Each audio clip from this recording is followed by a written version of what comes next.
Well, hello everyone. It is Tuesday night. I apologize for being late. Be honest with you, I laid down, fell asleep.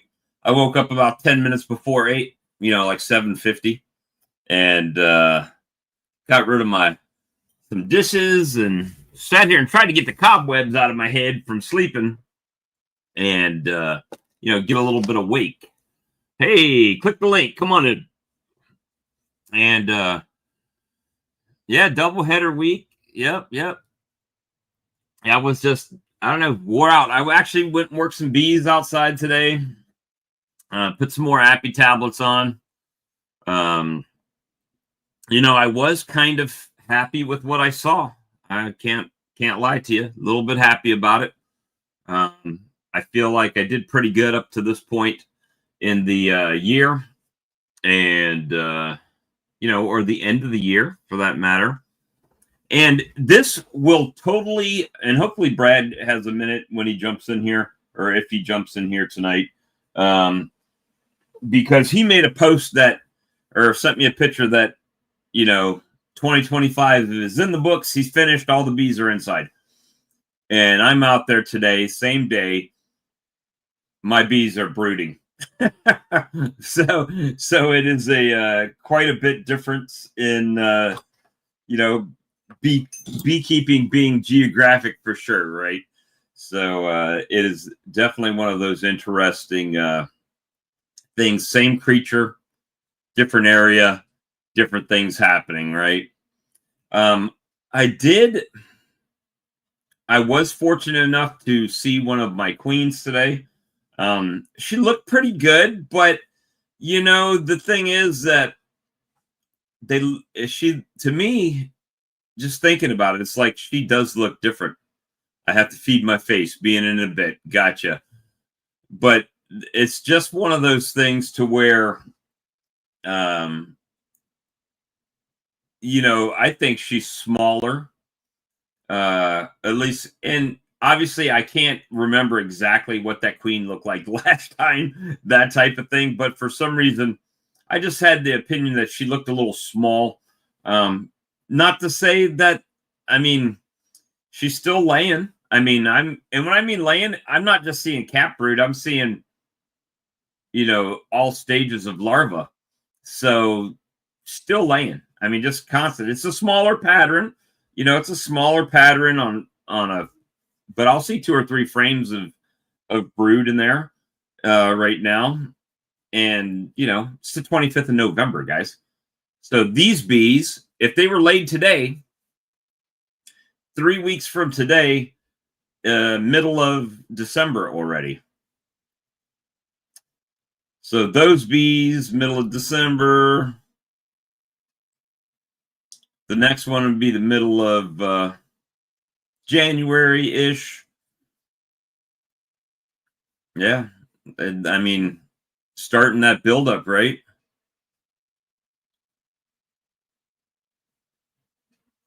It's going to be a shiny after Christmas this year. Only the uncapping tank left to get. Harris is giving me a heated uncapping knife. Let's see, there you go. There you go, DC. Congratulations, man. But it's a nice thing. But just the different stages of what's happening in different places of with bees. It gets confusing on YouTube, to be honest with you, because someone will put a video up, but they've been making it for 3 weeks. So they may have been putting, I don't know, pollen patty on or something, and that was 3 weeks ago, or by the time you see it, it's quite a bit after. So you're not real sure of the timing that they're actually doing it. It's not typically not Thanksgiving dinner shopping. Hey, that's not bad, Darren. Good to see you, man. And there he is. Man, you didn't have to eat it that fast. It's not done. Your time. It's not done. It's still cooking. It's still cooked. Now you're Todd. You just magically turned into Todd before my eyes. Yeah, that's right. My chicken is cooking. Well, it's in the oven, so I don't have to be there to cook. The older I get, the more I look like Mr. Magoo before and after he takes off his glasses. Squinty eyes. Uh, You yeah. stole all my thunder. Huh? You stole all my thunder. Oh no, I didn't. I thought I finally have one thing to talk about. And I took it from you. I apologize. Yeah. A I slow apologize. season, so I have to treat any happenings around here very kindly, very strategically. Well, you had a you must have had a windfall because last I talked to you, you said, "Well, I'm gonna move half in today, half in tomorrow," and then voila, I'm done with everything. 6 You just pallets. you just got on a roll, and I'm just a weenie, and I didn't know how cold I'd get. I just, yeah, I just have to do that for myself to lower the stress, right?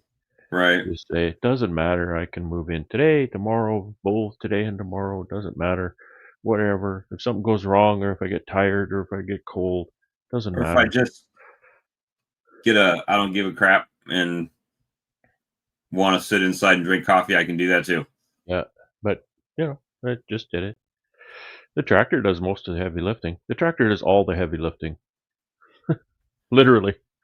Do you remember when we were looking at molds the other day, Mm. and you said what did they had the gingerbread men, but they had it listed as something else. You It said it remember? was a snowman. It says, "Oh, this is a No. snowman candle." It's gingerbread man. It's not a snowman. And I said, well, I think I got that one, but it came today, the mold, and there's my little snowmans, Okay.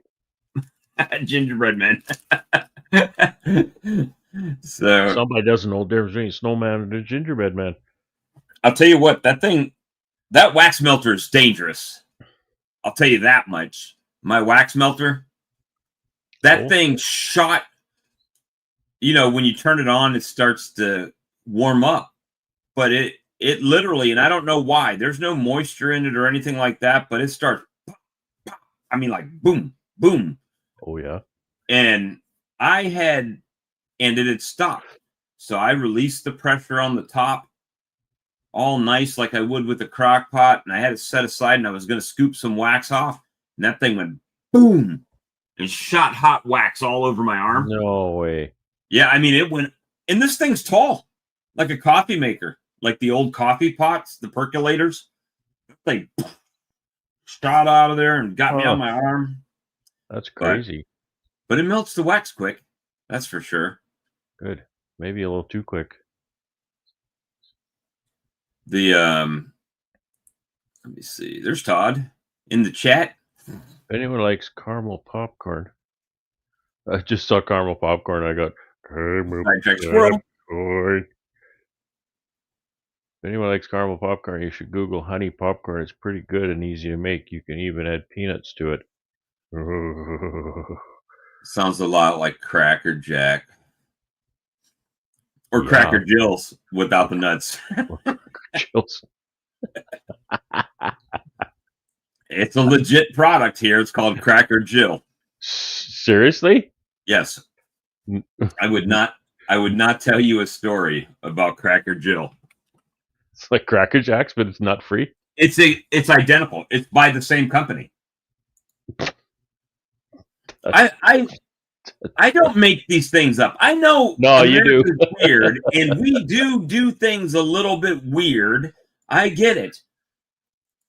But there is a legit thing called Cracker Jill. Oh, but this does say caramel coated popcorn and peanuts. I think it's a lie because I haven't had any peanuts in there. It's identical to Cracker Jacks, only without the nuts. Oh, so it's not just the woke version of Cracker Jack, because you can't have Cracker Jack without Cracker Jill. I think they did it for a one. Well, that one said "Woman in Sports Edition," and I think they do it a couple times a year. Yeah. But how hilarious would that be? Cracker Jack with peanuts, Cracker Jill without nuts. It's like Almond Joys have nuts, but Mounds don't. But what don't? Mounds, the candy bars. Mounds, okay. I don't know what a Mounds is. It's an almond joy without the almonds. Okay. Almond Jill, if you will. Almond Jill. Let me see. Probably missing some things in here. So I had to laugh at a post that 33 Mile Bees Phil posted up. Yeah, I saw that one. Yeah. And I'm like, just like I me, was putting my blood pressure up. I selling was stuff thinking, to buy oh, more stuff. oh, that one. Yeah. Yeah. Everybody want to buy my stuff. I need to buy more stuff. Well, at least he's got it the right way around. You should sell some stuff before you buy some stuff. Yeah. I just usually skip the first step and then just go to the Just buy buying more more stuff. stuff. Yeah. Yeah. That's kind of where I'm at. Yeah. It's getting bad when my wife, I hear her yell from the kitchen, I don't have any room to cook.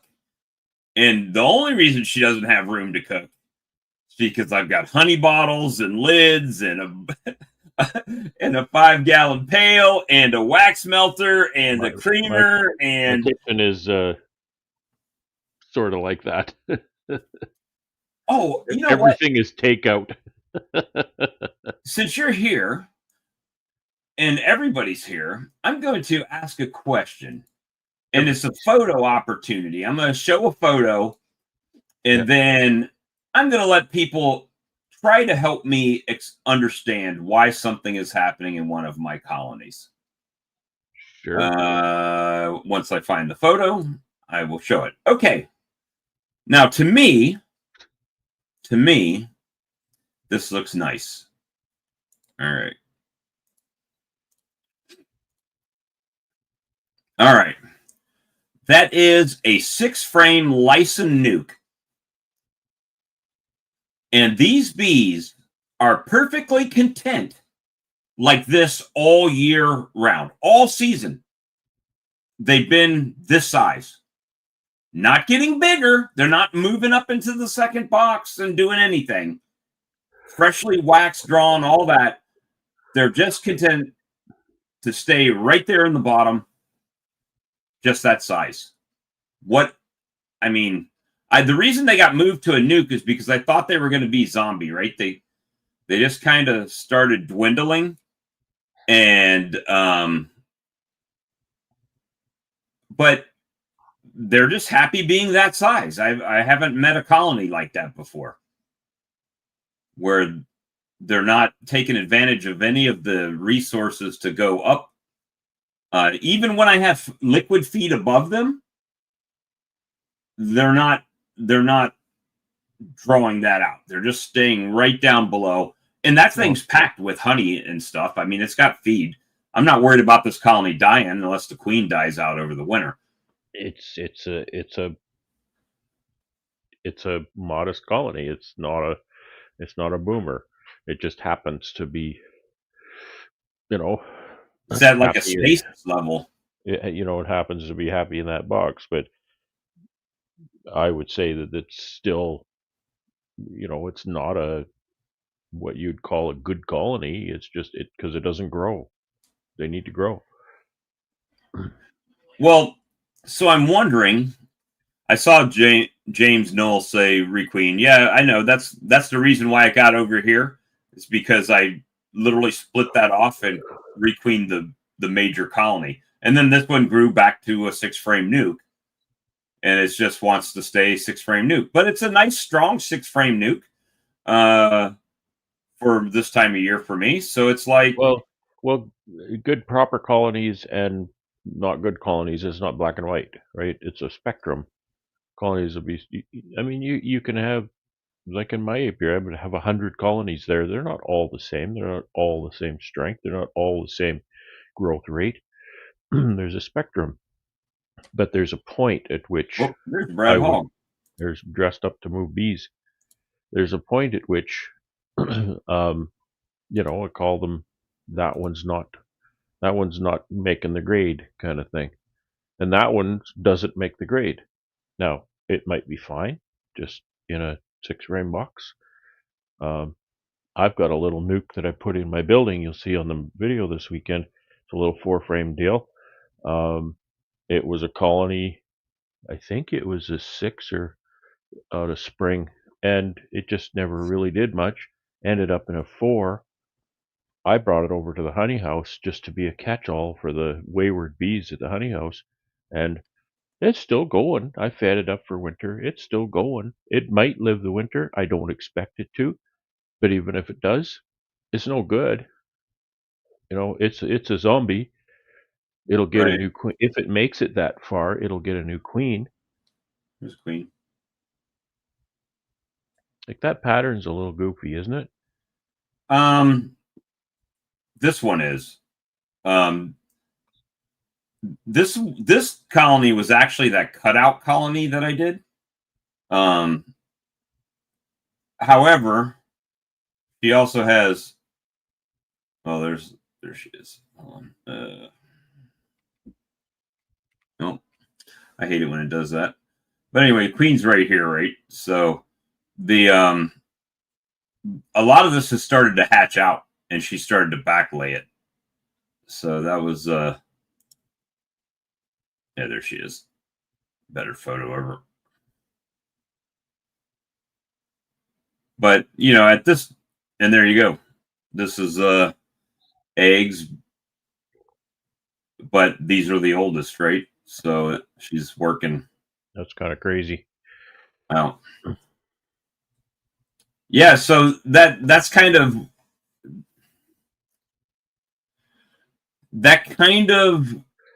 exemplifies, like, it's the exact same day, and two different things totally are happening in our colonies, right? Now, I'm sure you didn't get an opportunity to look inside yours because of the temperature, but you probably would not see this in your colony, right? I haven't seen a frame of bees in months. A long time. And I just found it was very. I won't see a frame of bees until probably May, which sucks, but that's the way it is.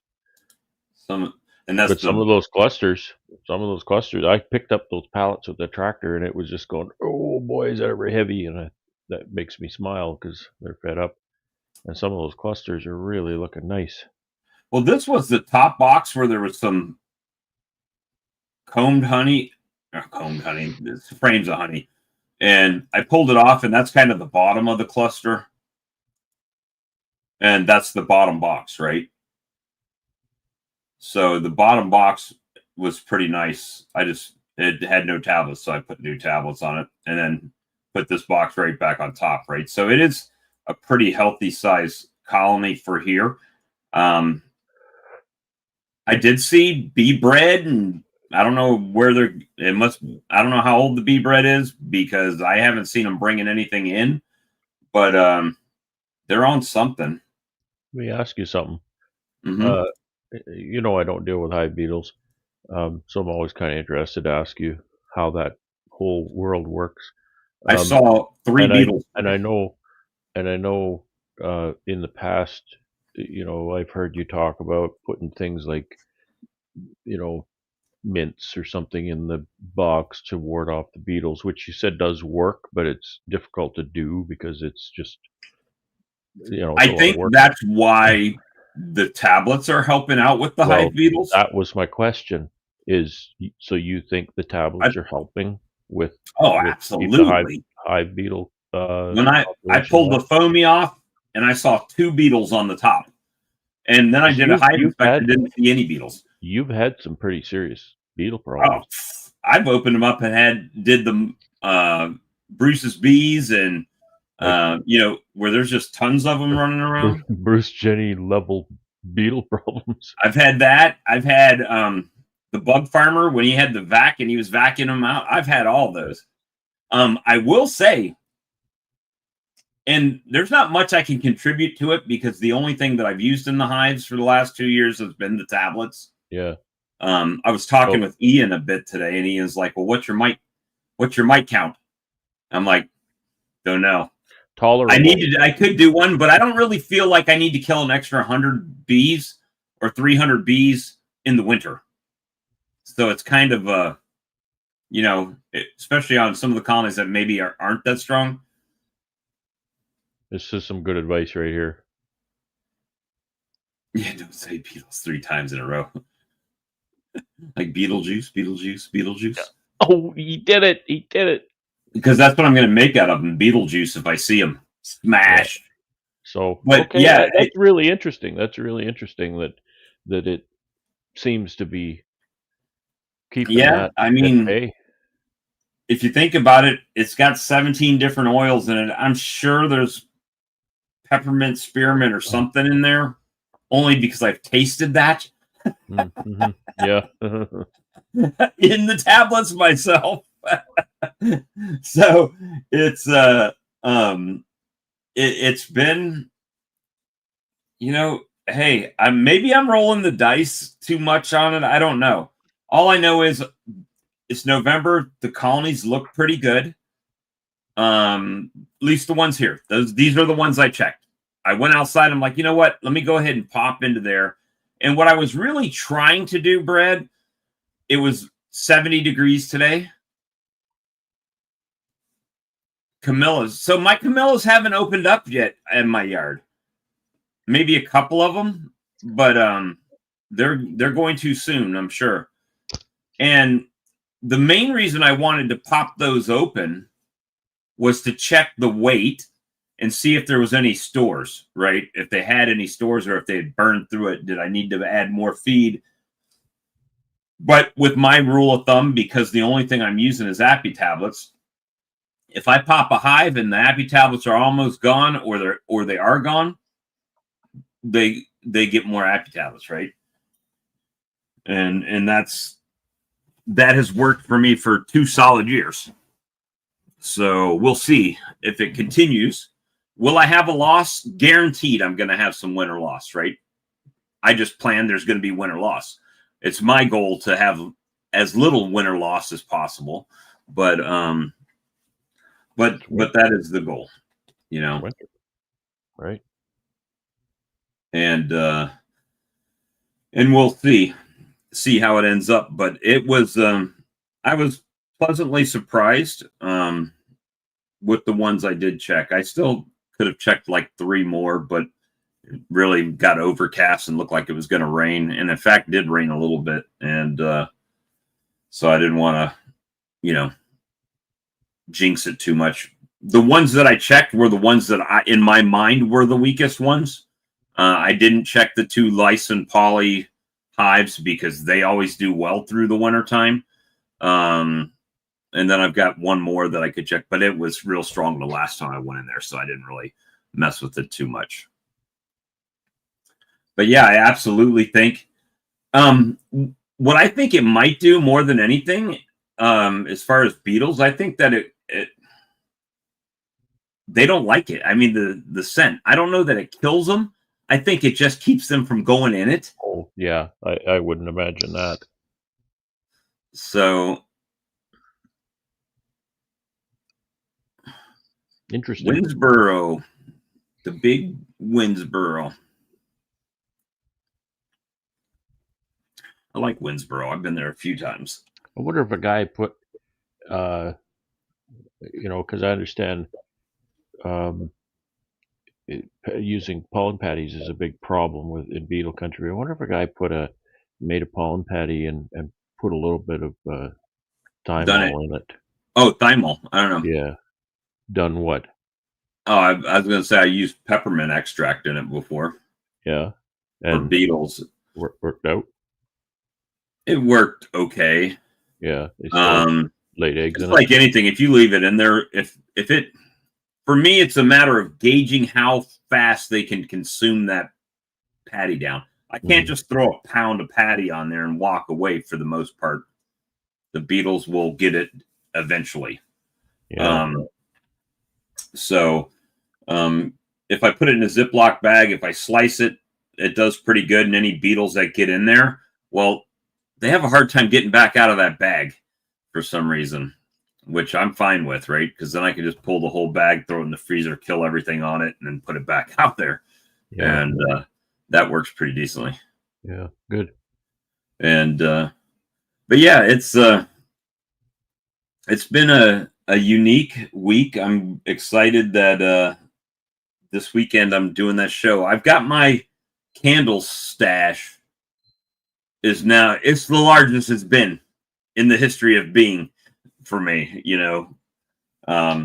pretty much. I didn't really, I mean, this is the one candle I poured today because the mold came.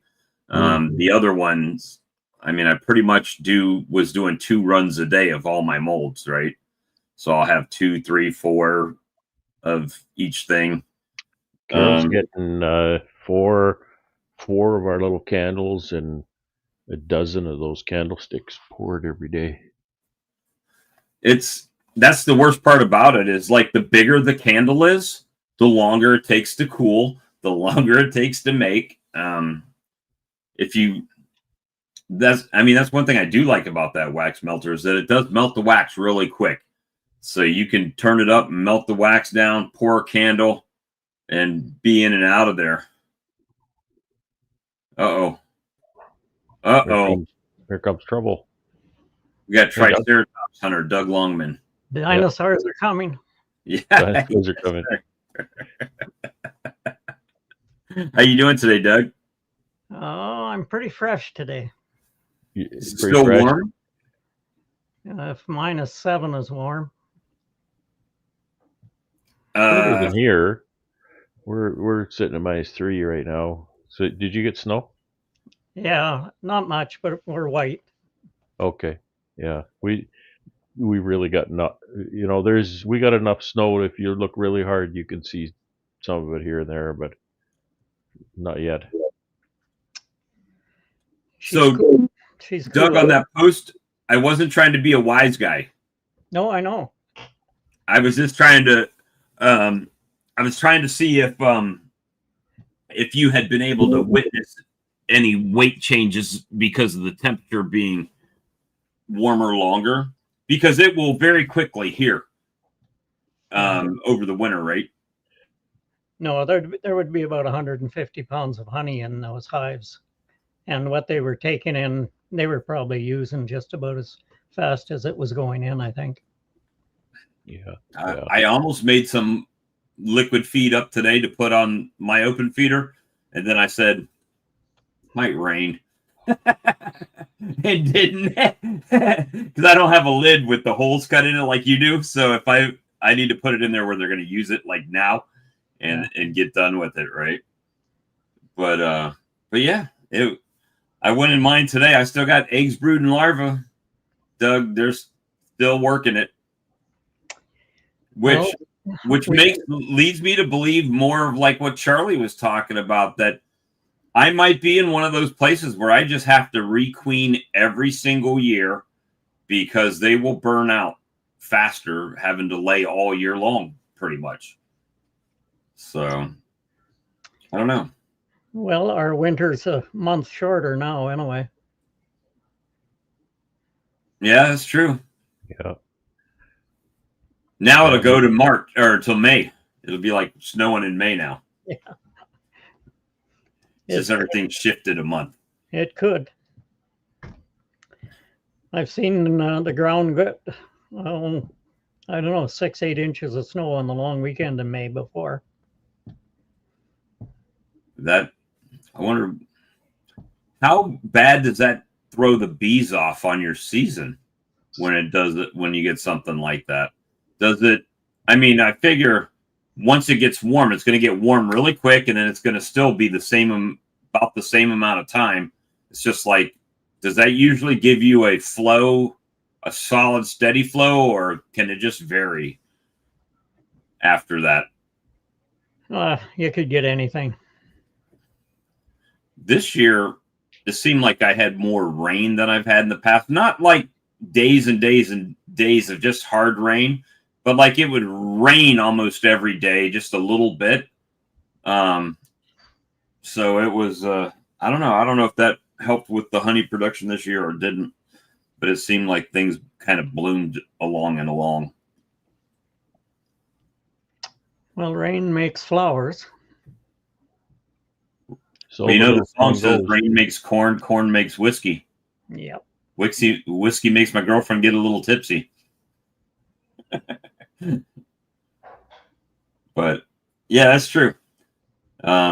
Here, what typically happens is things will get green and then it'll get really hot and everything just dies out real quick, burns out 100, 105, 110 F, turns everything brown, and then you're done, right? It's just cooked too hot. I'll be back.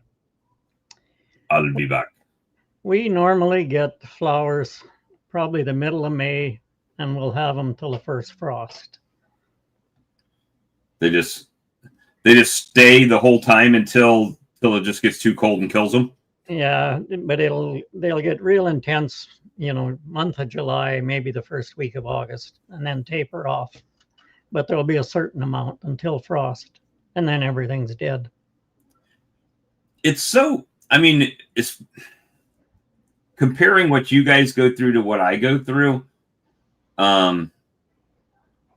Not that one is better or worse. I'm not saying that for you chat guys over there getting ready to thrash me for what I'm about to say.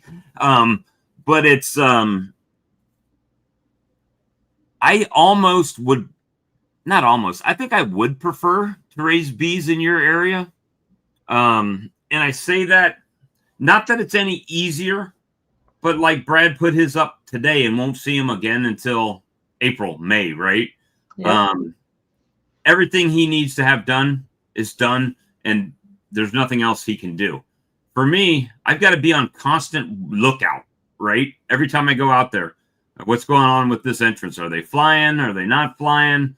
Are they clustered? Are they too light? It's just a constant year-long battle.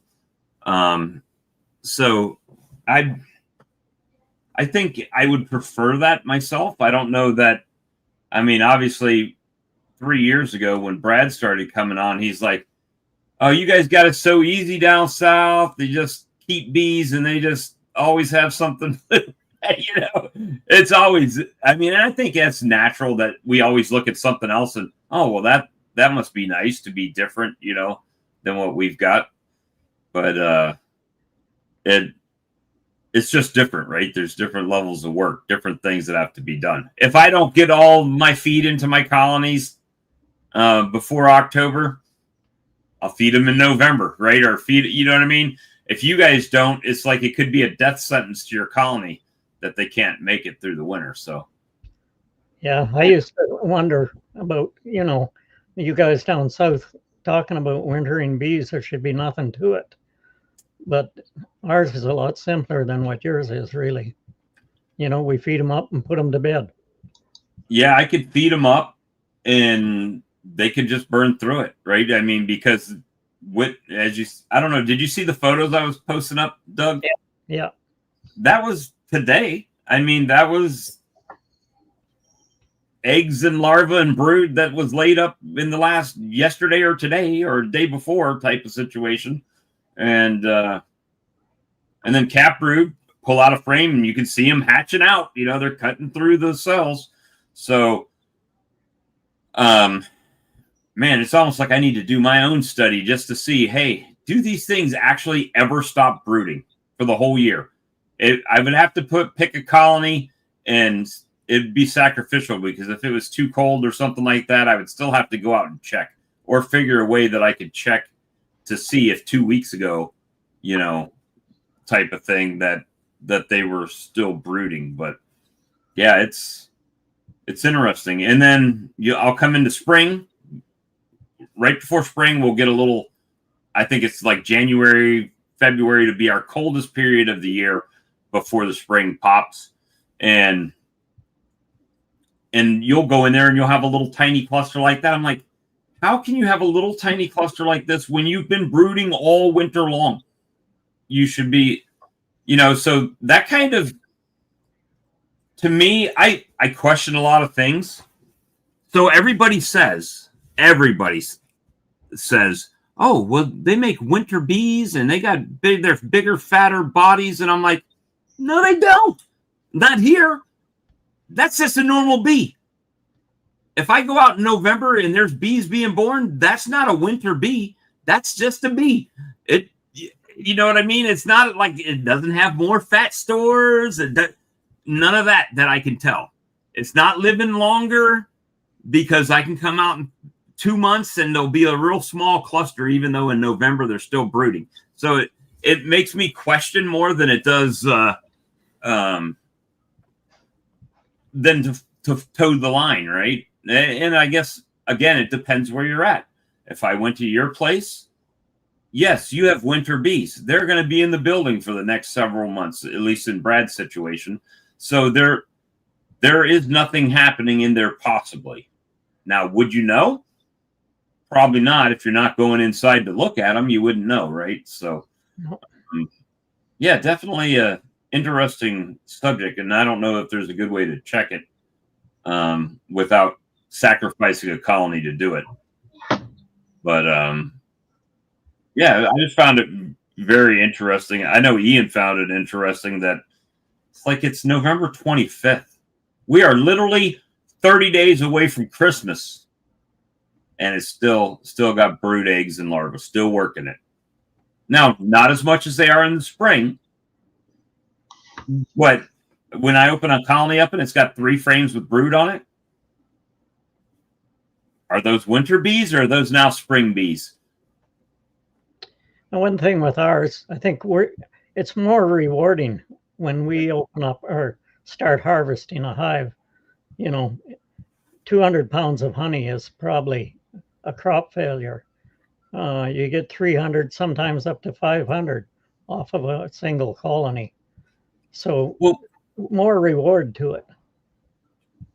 Yeah, and that is very interesting because I think, I don't know, that's why I say I think it's because your season is so smashed together. Brad explains it well, and he says, well, you'll have a flow and then a dearth, and then a flow and then a dearth, and then maybe a fall flow.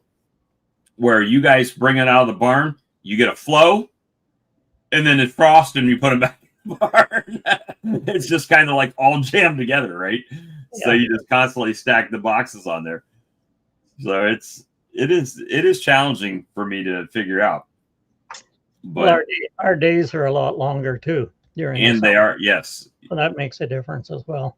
They get what, like 14, 15 hours of foraging time? Yeah, probably they could. And Big Mike just comes in with his Trump hat on and silence.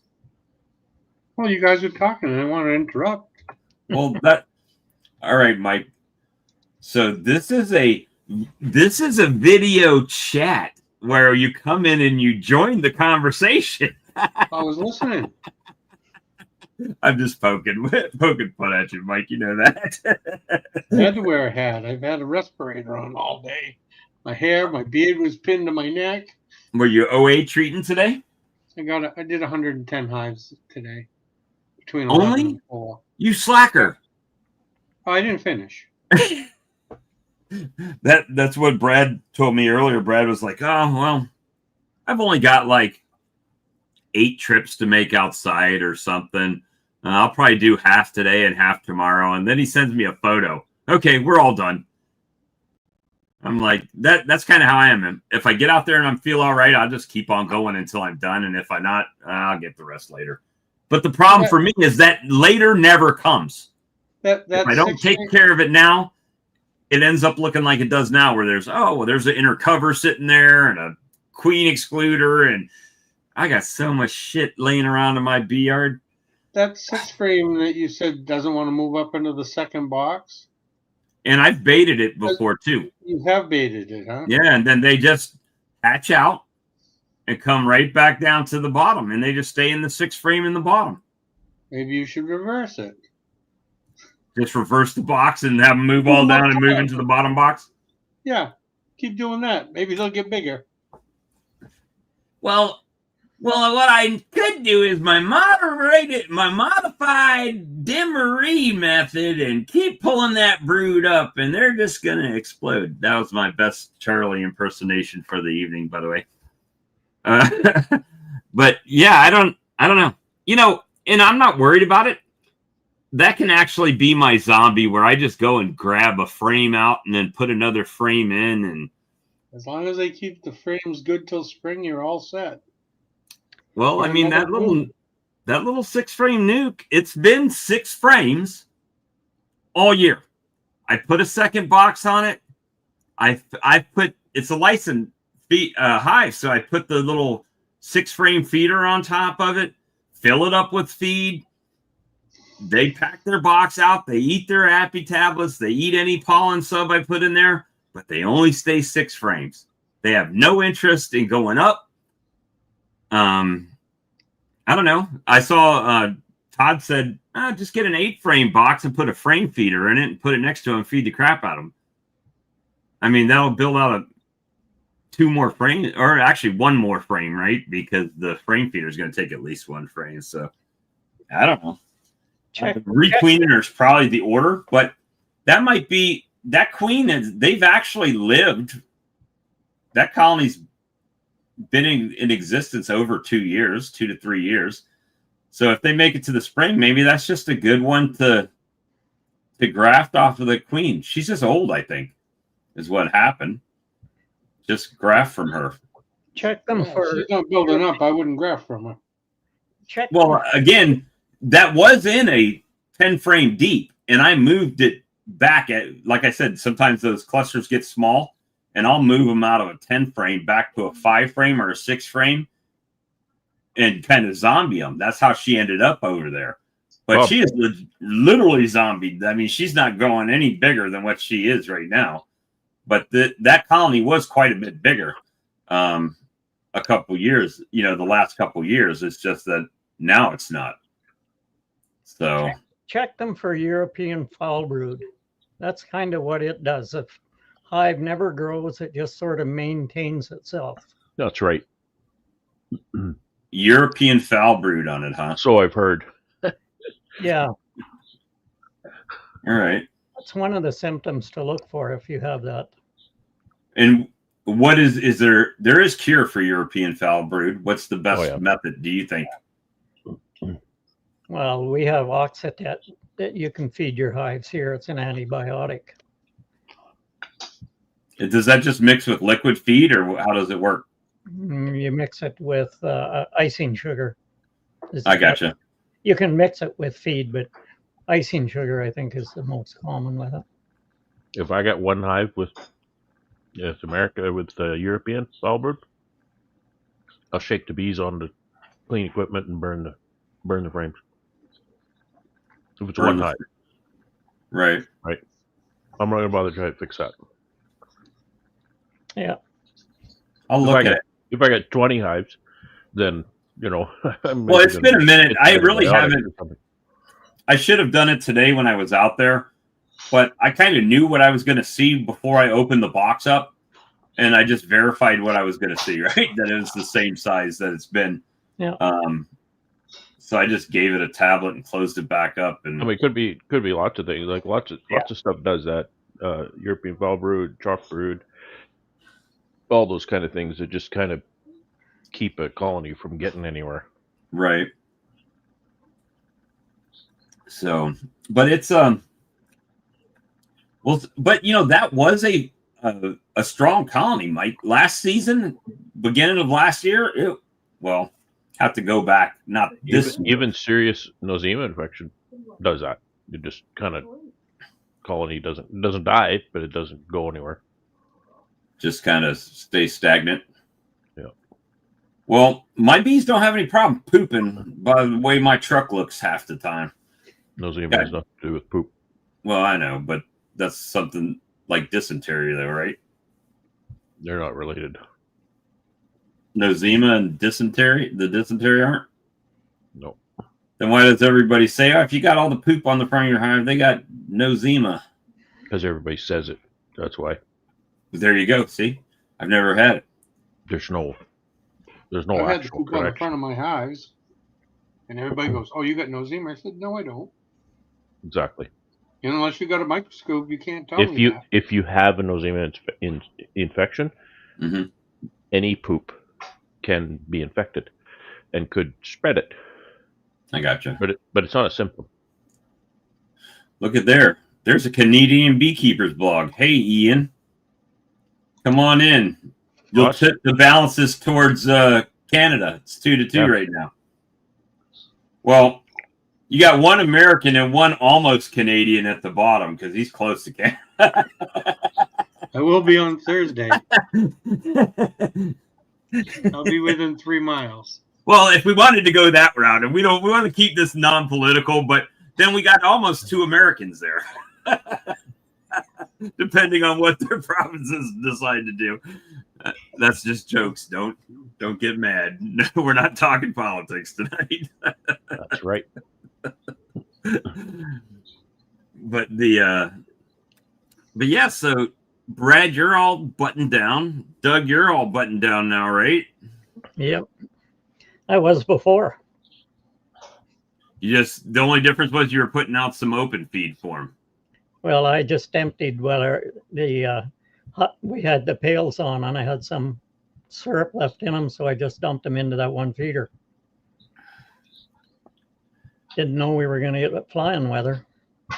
Ian, plug your phone in. Yeah. He said he might jump on for a few minutes. So yeah, that's we had just 2 days ago. We had 9 degrees, so that's too hot to put him in my shed.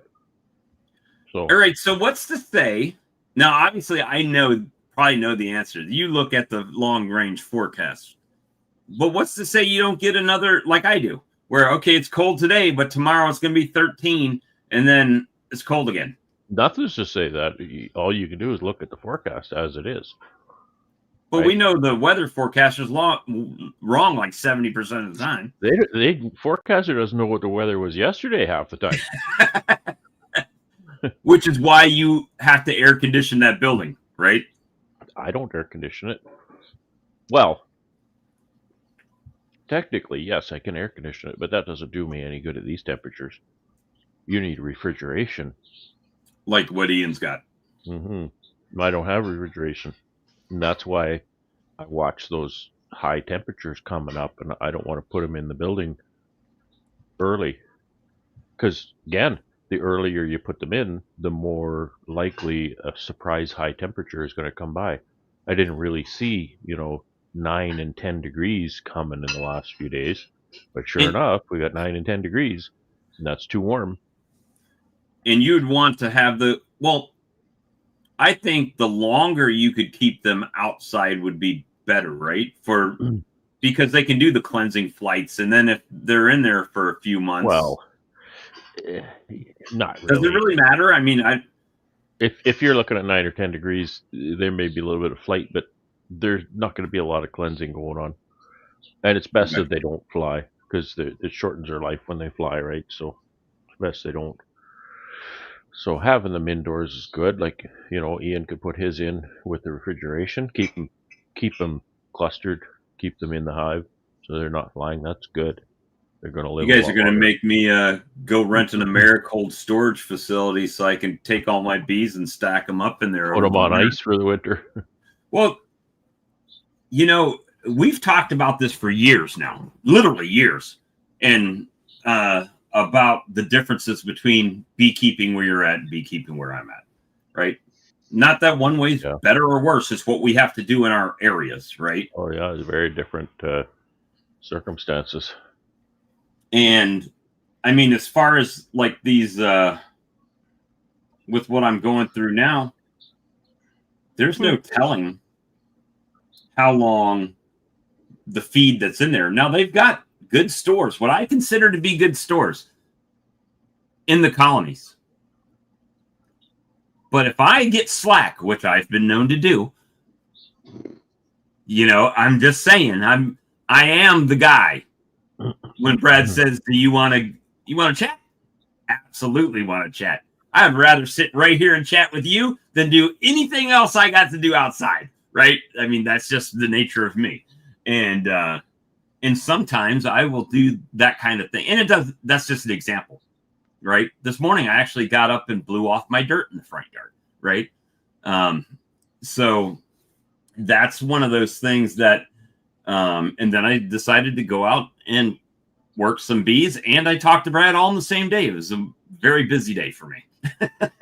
But I have to stay on my game over the winter. Where you're at, you have to stay on your game all the way up till winter, because that determines on whether or not you're going to make it to the next level. Yeah, I was going to say that. You're talking earlier about, I was in my apiary and I was, cleaning up or whatever, and sometimes I'll think, I'm going to leave that, and then it doesn't get done tomorrow, and it'll be a month from.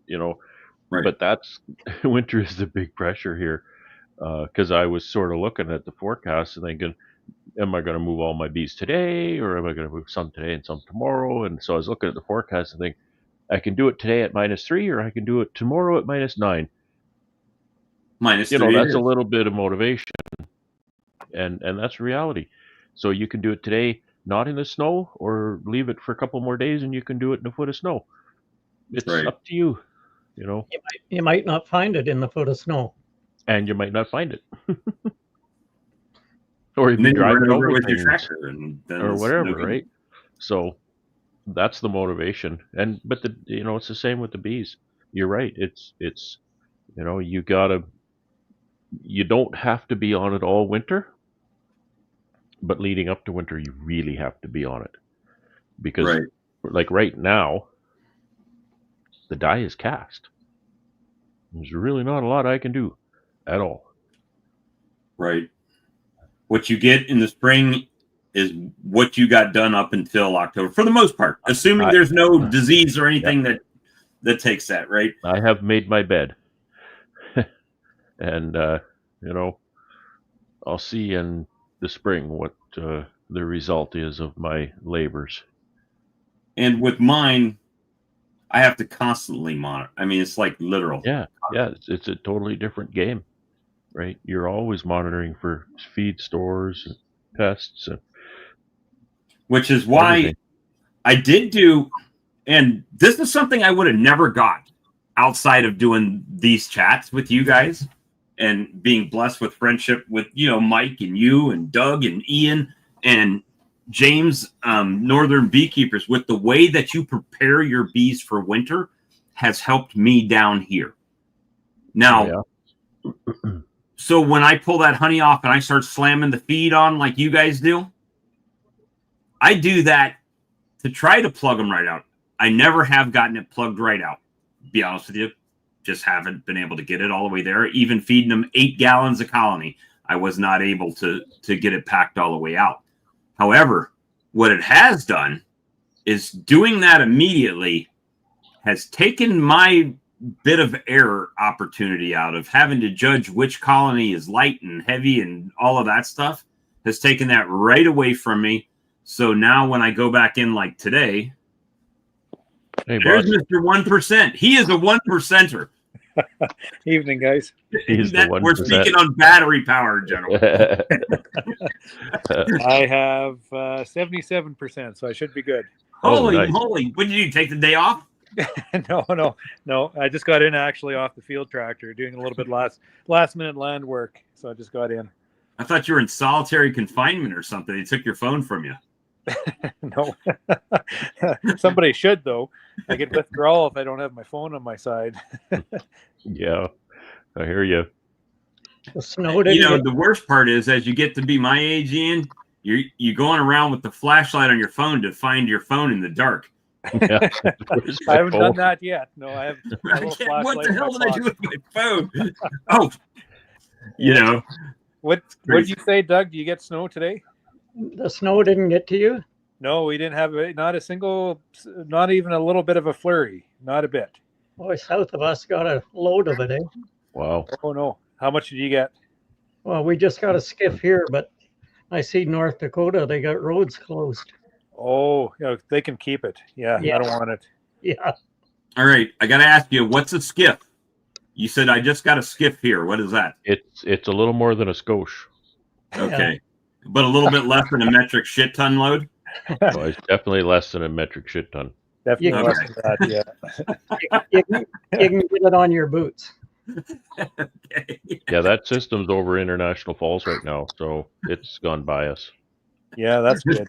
We're gonna get the cold. we'll get the cold, but as long as we didn't get that snow, I just don't want snow. It's been so Yeah, nice. it's cooling down.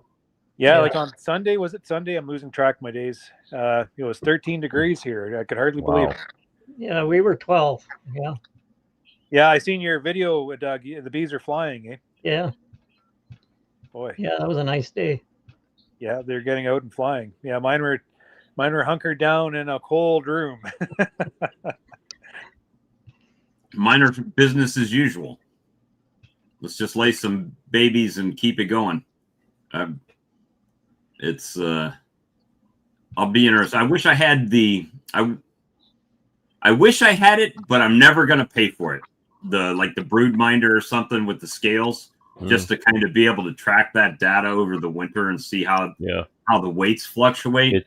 It's even if it's not something you use ongoing for management, it's really good to look at that for a season or two, just so you can familiarize yourself with what that data looks like over time. Right. You know, you were talking earlier, we were talking about feed stores, and I used to get really concerned about feeding my bees up early, getting the feed on right away, early September, feeding them up, getting them all fed by the end of September, and then I'd be thinking they're going to eat all their feed before they go in the building in early November. So I was really paranoid about that. But it turns out that because of the declining brood they're feeding, they're really not eating very much. So it doesn't much matter. They don't eat much in the fall at all. It's in the spring is when they start eating, February, March. But when I was in there today, I mean, I could see when I say fresh bee bread, right? It was very moist, where they had been liquefying it. It was ready to go. It's just nothing's blooming, right?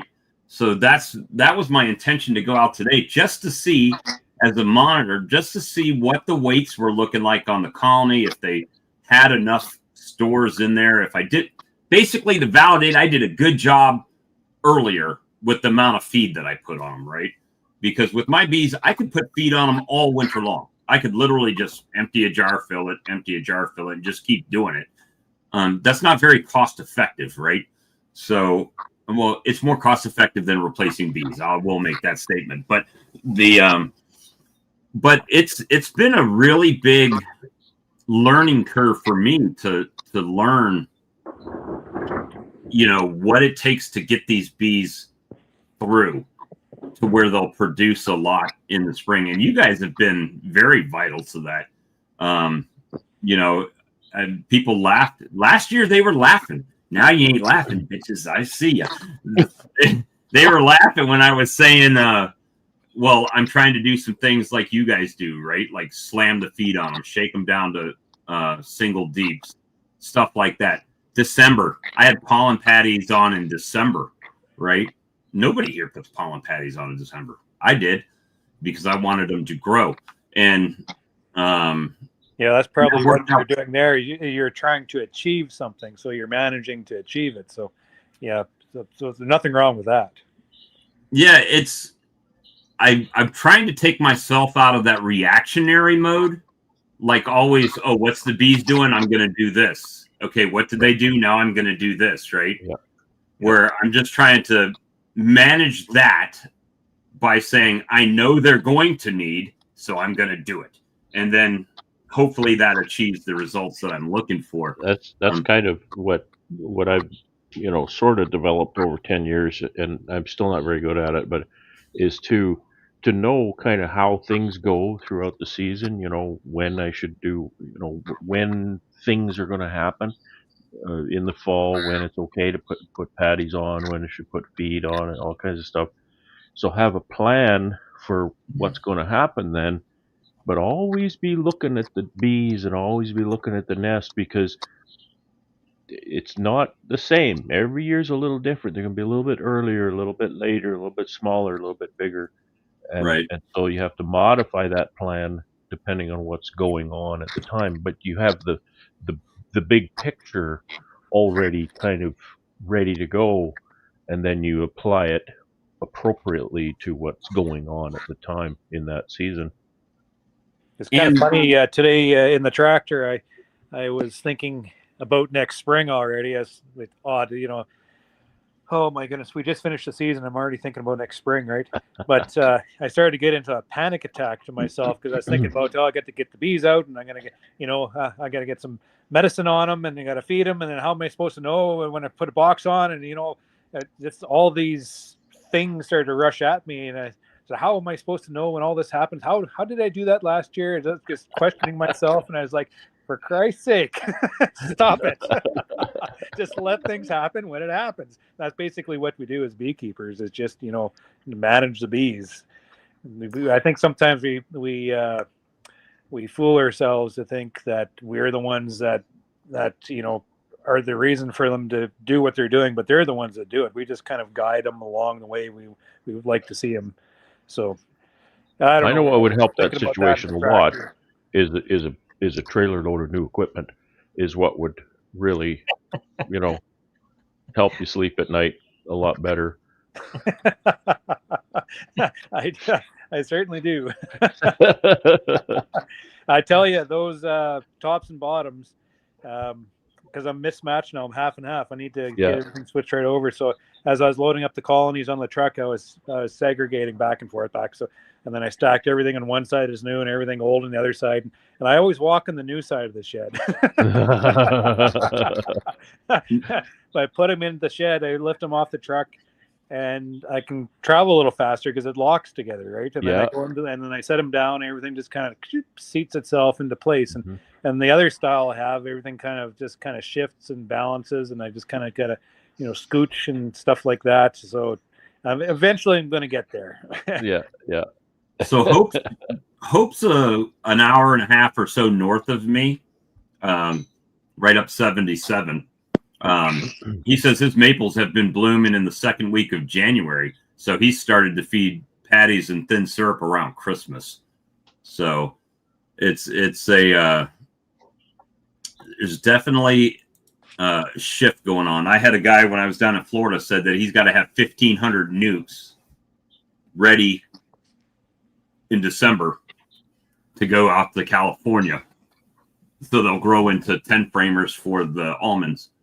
So, and then I don't know if he sells them off when they get out there or if he brings them back and then just sells them off. But yeah, it's Mike, it is. Get your colonies ready for winter.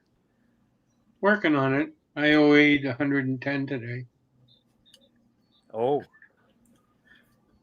All right, I've got a question for you, OA guys. That's pretty warm for you, isn't it? What's that?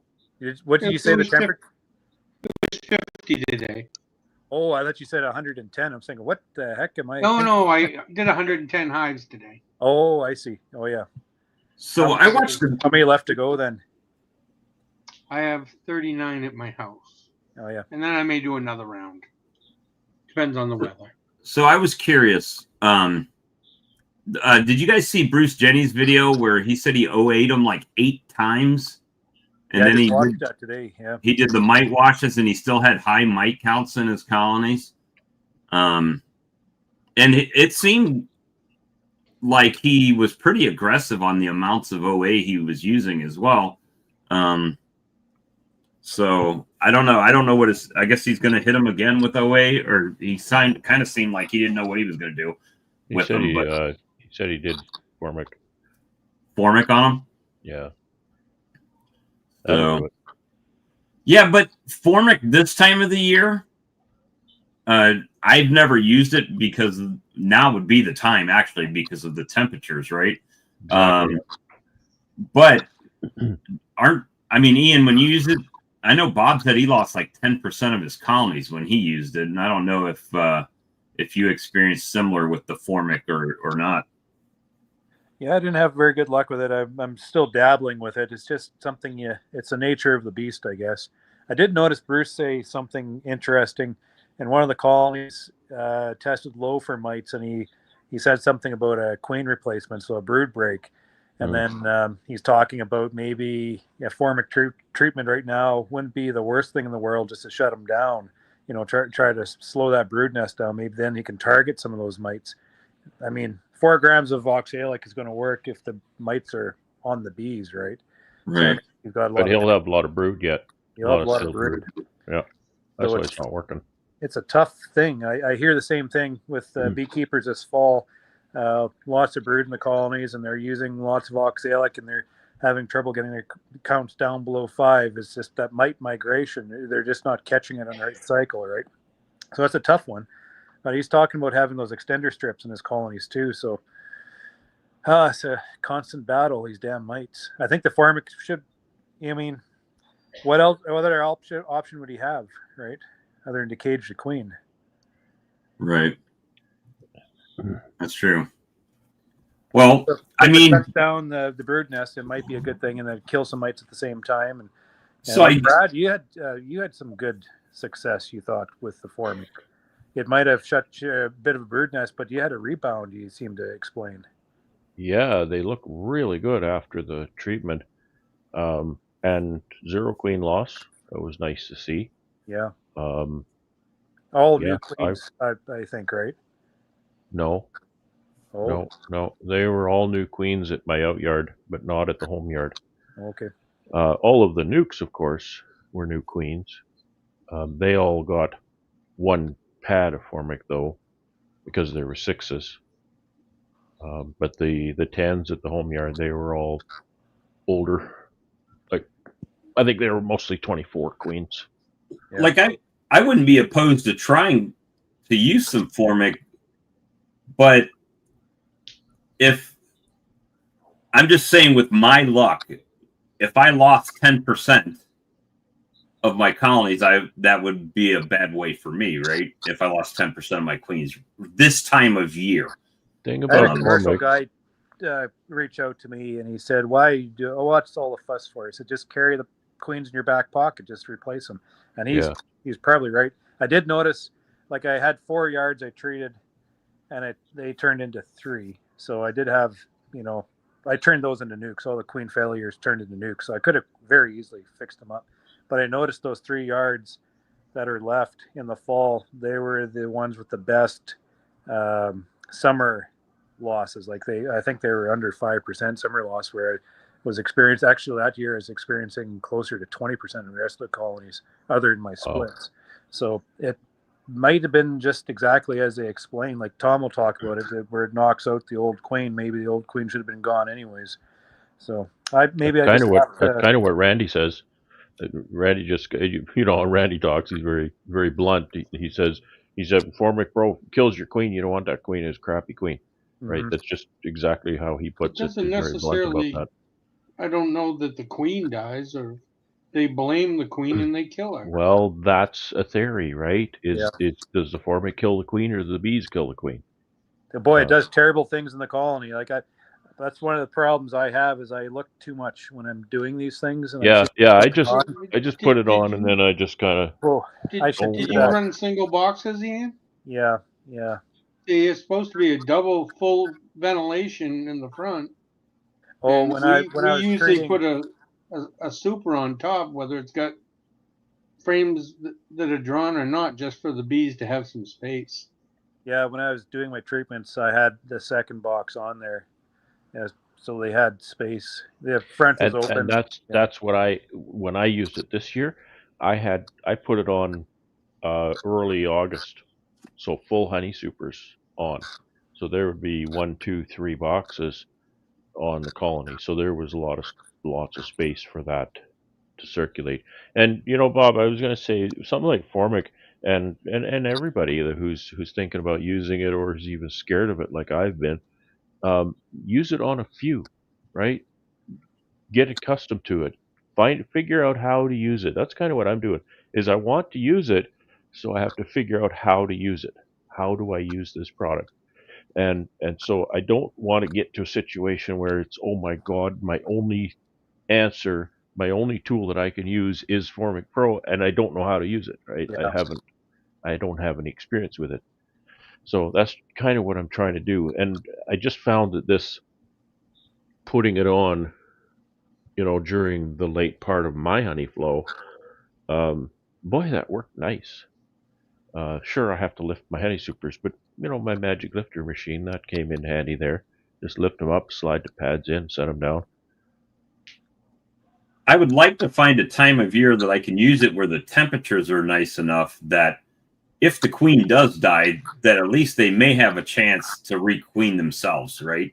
Maybe it's something that I don't even notice that right away that, oh, there's a virgin in here. Or, you know what I mean? It's kind of one of those situations, other than I go out this time of the year and the queen dies, and now there's nothing. They're not going to make a queen because there's no way for her to get mated, right? Yeah, I don't know about that, Bob. From my experience, that formic completely destroys the open brood nest.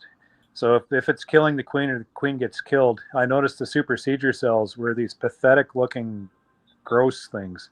Oh, Because really? they're pulling it off of brood that was really compromised. And there's no eggs. Well, I shouldn't say that. There could be eggs. From my experience, there is very little open brood when you put the formic Yeah. on. And They It's just it's almost a bit of a brood break. You yeah. know, is part of how it works, I think. do they think just it'd be like better for remove the brood that's in there and But then start over? my experience also comes in a certain spring. I'm just kind of backtracking to see what happened. And one of the conditions I think really hurt me was it was a particular spring that was very little nectar. It was kind of cool and very little nectar flow coming in, and the colonies were light. I like to say they're lush, like they're very vibrant and they're growing, but they're just on the edge of starvation. Like they had a little bit of feed on hand, they had some open syrup and everything. They're going, but they were light. So then I put this formic on, and the colony, it just hit the colony like a rock, and they consumed all that open feed. And I think they went into stress because they didn't have any reserves on hand. I think it's because that was one of the reasons it increased their stress level. So it's just something I have to consider. But I've been dabbling with it here and there, and it does the same thing to the brood nest every single time. Just whether or not it kill the queen all the time, like it did. That one yard was pretty bad. So I don't know. When did you put that on? Like, at what stage in the season did you put that on? It was what dates? into June, into May, into June-ish. You know that Yeah. it's about a 4 or 5 frame growing. They're growing into the second box at that time. Yeah. I put it in between and just zapped everything above it. I probably lost a box and a half of honey on those yards. Wow. And to be honest, I don't think the mite counts are that different at the end of the year. So I'm not sure if I had any real good efficacy from it. So I'm not sure about it yet. I'm just not sure about it. But I talked to commercial guys. One commercial guy in Ontario, a great big guy out there. He's kind of outspoken, and he swears by it. Absolutely swears by it. Mhm, And he puts mhm. a lot of it on. And he says there's queen issues. Well, he just fixes with queens. That's all there is to it. Mites are dead. Are you aware of anyone testing for tracheal mite these days?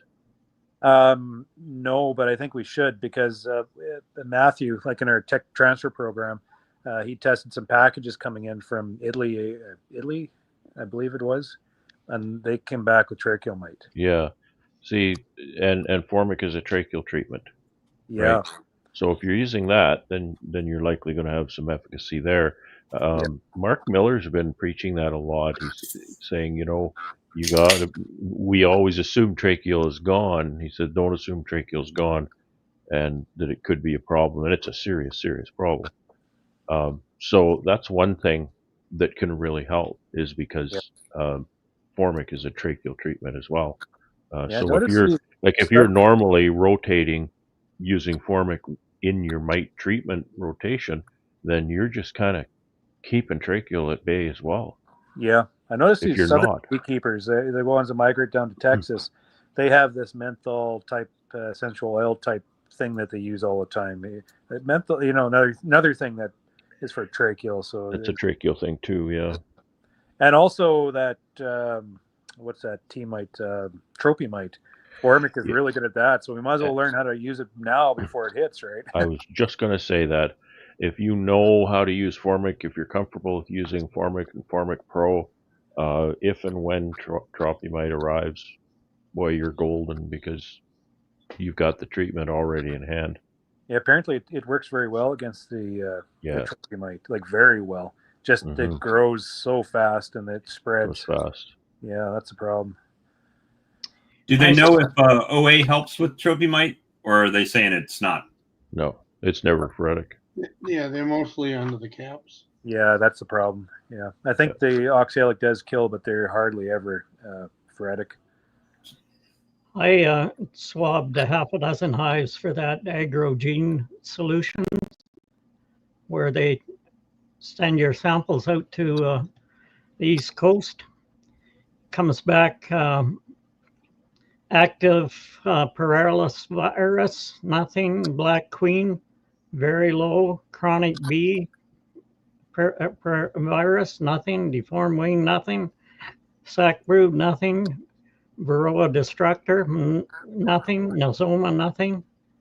Foul brood, nothing. And Varroa really low. I don't know how they get the Varroa from the swab, but that's what. Is that swabbing the comb, Doug? No, you just swab the bottom of the hive, or the landing board where they. Oh, I see. And that's their tests that they do for you. I thought it was Is that interesting. that DNA test? Remember there was a lady on one of the programs. Matthew had her on. Yeah, what did it cost you, Doug? I think it was $75 a hive. Oh yeah. And I thought I would try it just for interest to see what's happening in there. They're looking for DNA. I think that's how they can tell the presence of Varroa. There would be trace DNA or something. Maybe, I'm not sure I think how that's what they were doing. Speaking of DNA, let's switch to RNA. Have you what's your thoughts on Naroa? That new, I don't know if they have it in Canada yet, but that Naroa treatment. I don't know how it would ever be viable for guys with your operations the sizes they are, because when I was in Florida talking to the representative, they said that they have it down to where if you're buying it on scale, you could get it for $6.50 a bag. Now each deep has to have one bag of the Naroa treatment on it, right? Or two bags. Sorry. So for a single deep, you'd have to put $13 worth of treatment per colony, and that kind of seems to, for me, seems to be high. To basically, I guess it's for 4 months or something like that. That it's supposed to make the Varroa non-reproducible or something. Pretty costly. Yeah, I was hoping they would come with a price point a little bit better than that. What's that? And maybe it will eventually. That'd almost be $20 Canadian, eh? Yeah. Yeah. So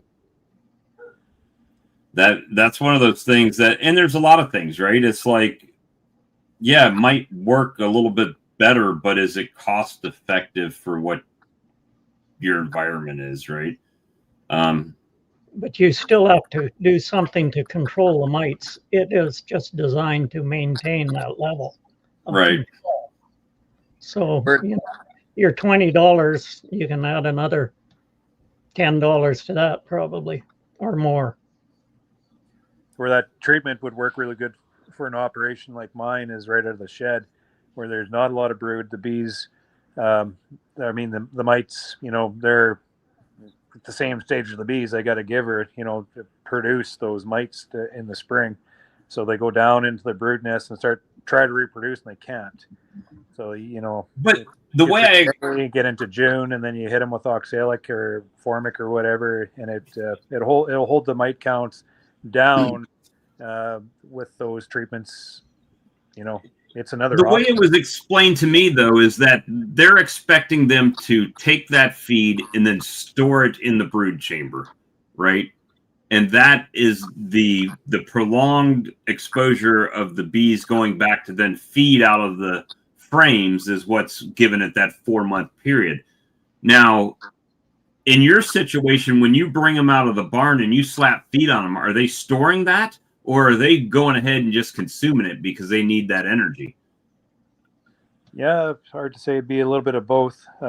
They'd be consuming, and then they'd be turning that food into brood food, and that's where the treatment would get down into the brood where the mites are. So that's where you're targeting the mites. So you get your most effective treatment with that consumption and then food secretion. So I think that part's very important. You don't want to have it diluted either. Right.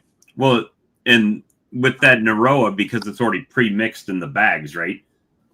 I can only imagine what the weight of a pallet of that stuff would be, because you would have to get like a pallet, right? Because that's with your if you were doing it to all of them, I'm saying. Yeah. If it's so then you got shipping weights and stuff like that. You gotta look But at. it sounds like extended OA does about the same thing as Nora, really. Yeah, I mean, yep. Well, actually, you could make a. Well, I'll do it because I'm the one that doesn't give a shit here. You could make a case that extended OA would actually be better, because if you have to put Naroa on and still OA vape your phoretic mites, then what's the point of using it at all? Because you're going to be doing the same thing with OA extended release, right? The mites are going to die. They're going to hatch out. They're going to die. They're going to continue to die. So the fact that they're not reproducing, yeah, I can see how you're keeping that stasis, but you still have to use that extra treatment to kill the mites that are in there, right? So it's almost, I mean, maybe I'm just playing devil's advocate on that, but then it sounds like extended release oxalic acid is actually killing the mites and knocking them down at the same time. So I don't know. That's just my thought. I'm not trying to trash a product or anything like that. I just was wondering what your thoughts were on it. Yeah, $20 a treatment that's too much. Yeah, that's way too much. It's got to be closer. Yeah, even $10 a hive is quite a lot. Maybe they might adjust it if they don't make any sales. We'll see. It's probably expensive technology. Well, I think, yeah, it's all the research, and then obviously having to get like the FDA approvals and stuff like that, I'm sure is quite expensive. So yeah, it stems back to Monsanto quite a number of years ago. Actually, I trialed the product. How many years ago was that? 2014. I trialed 200 colonies on that, and that's when Monsanto had it. And then Bayer bought Monsanto, and then they sold off their bee health division or whatever. So they sold this product to Greenlight Bioscience, which specializes in RNA, and they mass produce RNA, so they're able to bring the cost of this product down quite a bit because their mass production of their ability to produce the RNA, and that brought it within reach of a feasible treatment. And then here we are now. So it's come a long ways. Yeah, it's not old. It's not new technology.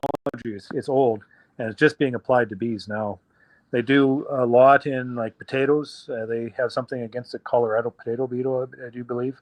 And I think they're working on something against the flea beetle. So it's quite interesting science, actually. It's a treatment that targets the pest, right? right. And from all the testing that has been done up here in Manitoba, anyways, there's no residue left behind. It all decomposes.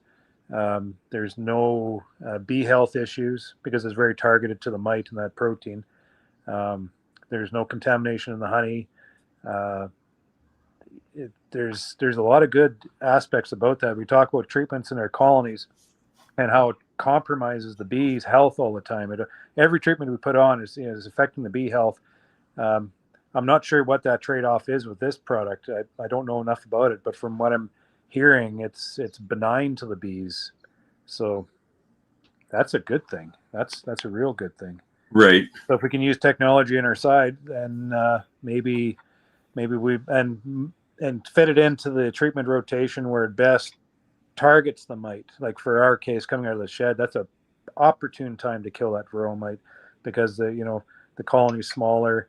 The varroa mite's going into that brood nest to reproduce. The bees are going to be putting that product down into that food. So it's just a perfect time to target that mite. But it's got to be better than $20 a colony, because then you might as well just vape them like 6 times. It'd be a lot cheaper. Right. Yeah, that's kind of the thing. I mean, a lot of things that come out, they may work perfect. They're just not financially feasible for anybody that's got colonies in any kind of volume, right?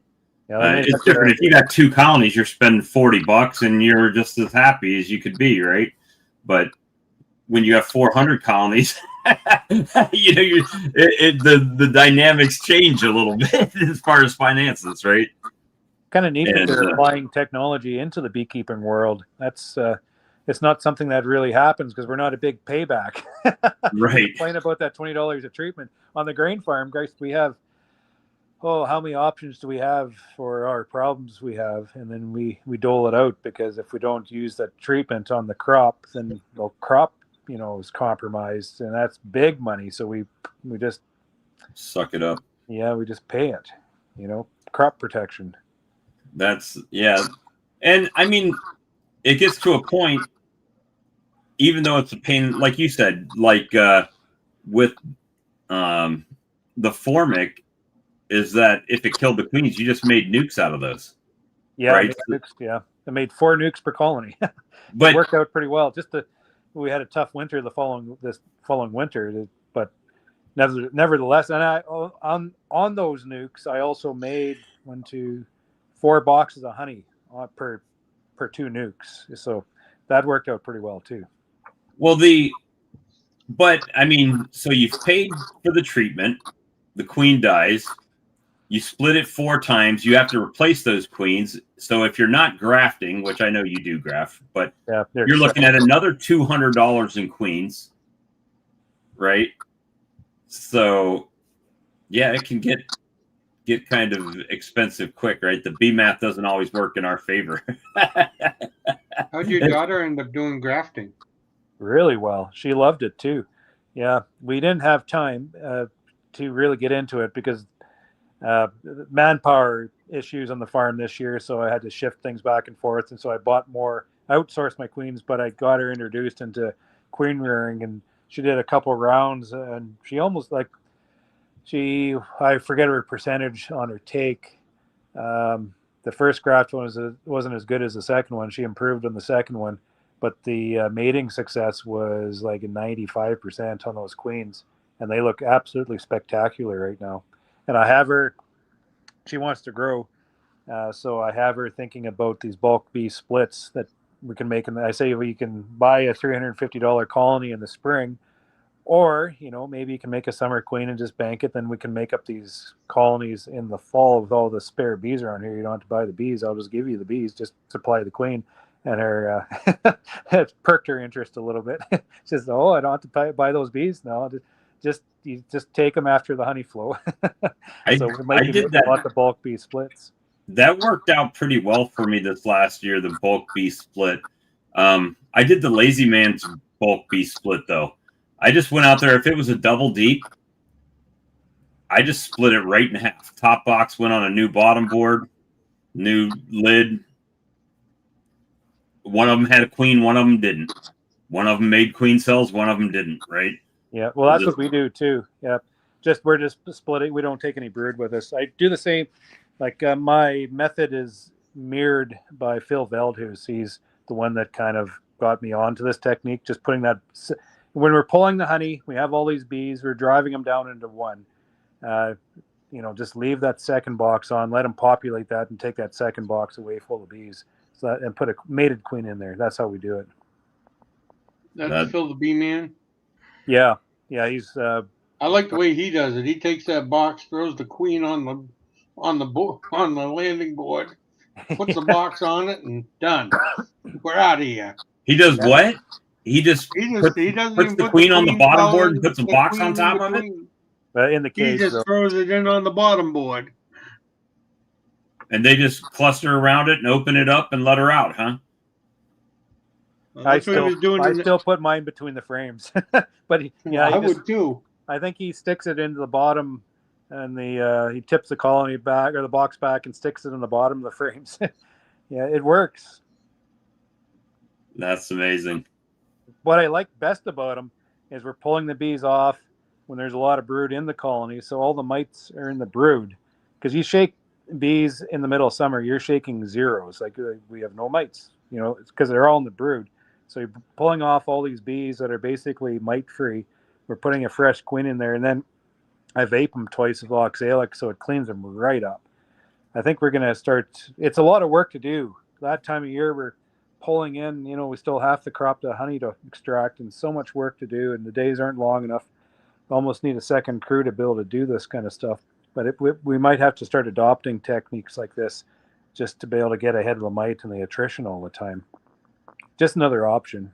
Well, I know a guy that's open for seasonal labor that's really good at sweeping bees in bee barns. And snow, for that matter, if you ask Brad. So that's yeah, it's I don't know if you'd want to work for me though. You're a hard driver, I know. You get up here and you think, holy man, what have I got myself into? A big learning experience. That's what it would be. But hey, I'm pretty good at grafting. I just haven't done a lot of it, but if you get me in a rhythm, I'm pretty good doing it. So I think we're gonna do more next year. Yeah. Did you notice any mite suppression with the different queens you had? Yeah, I did. Well, I can't say. I should watch what I say because I'm still in the process of of analysis on that, so I don't really know. But my selection yards that went treatment free, I did notice a few lines that look absolutely terrific in the fall, low mite counts and such. Other ones crashed, so that's telling me, there's some mite suppression in that stock. Golden West is really good. I have VSH coming in. That also seems to be very good. So, no, I'm not going down to the expo this year. I'm heading out to the UK.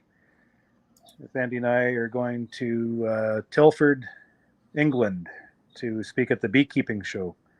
So that's taken my winter on me. Tough life. Yeah, I'm going to the UK damn bee festival. Yeah, that's going to be terrible. Yeah. They give me a budget, and they're quite excited. I have to book the flight. We're just winding down the farm now, so I can start thinking about stuff like this. So I have to get in contact with them, but we'll probably stay over for 10 days. Nice. Yeah. Well, that's just one 45-minute drive from London to France as well. So Paris is right there. Oh, okay. Or you could just go through Quebec on the way back. Same thing. So I think we'll stick to the I'm not much of a city person. I like to, whenever I go any place with Sandy, we like to get lost in the countryside just to see what it looks like and the scenery and that. We try to stay away from the cities. We'll go in sometimes, but I'd rather be in the countryside to see farms and such. Right. That's just outside Birmingham, northwest of Birmingham. Yeah. Let's Nice. see. Tilford, yeah. So I'm booked this year with them, and I think Bob Binney's next year. Corey Stevens, I think, is a year after. So it's a privately run event. It's not an association, so they are focused on a commercial type beekeeping crowd. So I think they draw about 250 beekeepers to this. And it's pretty well run. They focus on the beekeepers that's making their livelihood out of the craft. So they're trying to focus on the commercial beekeepers. So that's why they're attracting. They're bringing beekeepers in like me or Bob just to bring that perspective of other commercial beekeepers from around the world. So they have quite a budget. It's an impressive little show they run. Is there a pollination industry there, or is it all honey? I will find out. I'm not sure. From what I'm told, their honey farms aren't nearly as big as ours. I know that much. And there's a lot of honey production. So I'm not sure about pollination. I'm going to find that out. Yeah, it's always interesting to see kind of region by region, nation by nation, what a commercial beekeeper is. You know, I'm small scale commercial beekeeper. Everything I got gets sold. But well, like I understand you go into Europe, particularly Eastern Europe. You know, there's lots of commercial beekeepers, and they run 50 colonies. Yeah.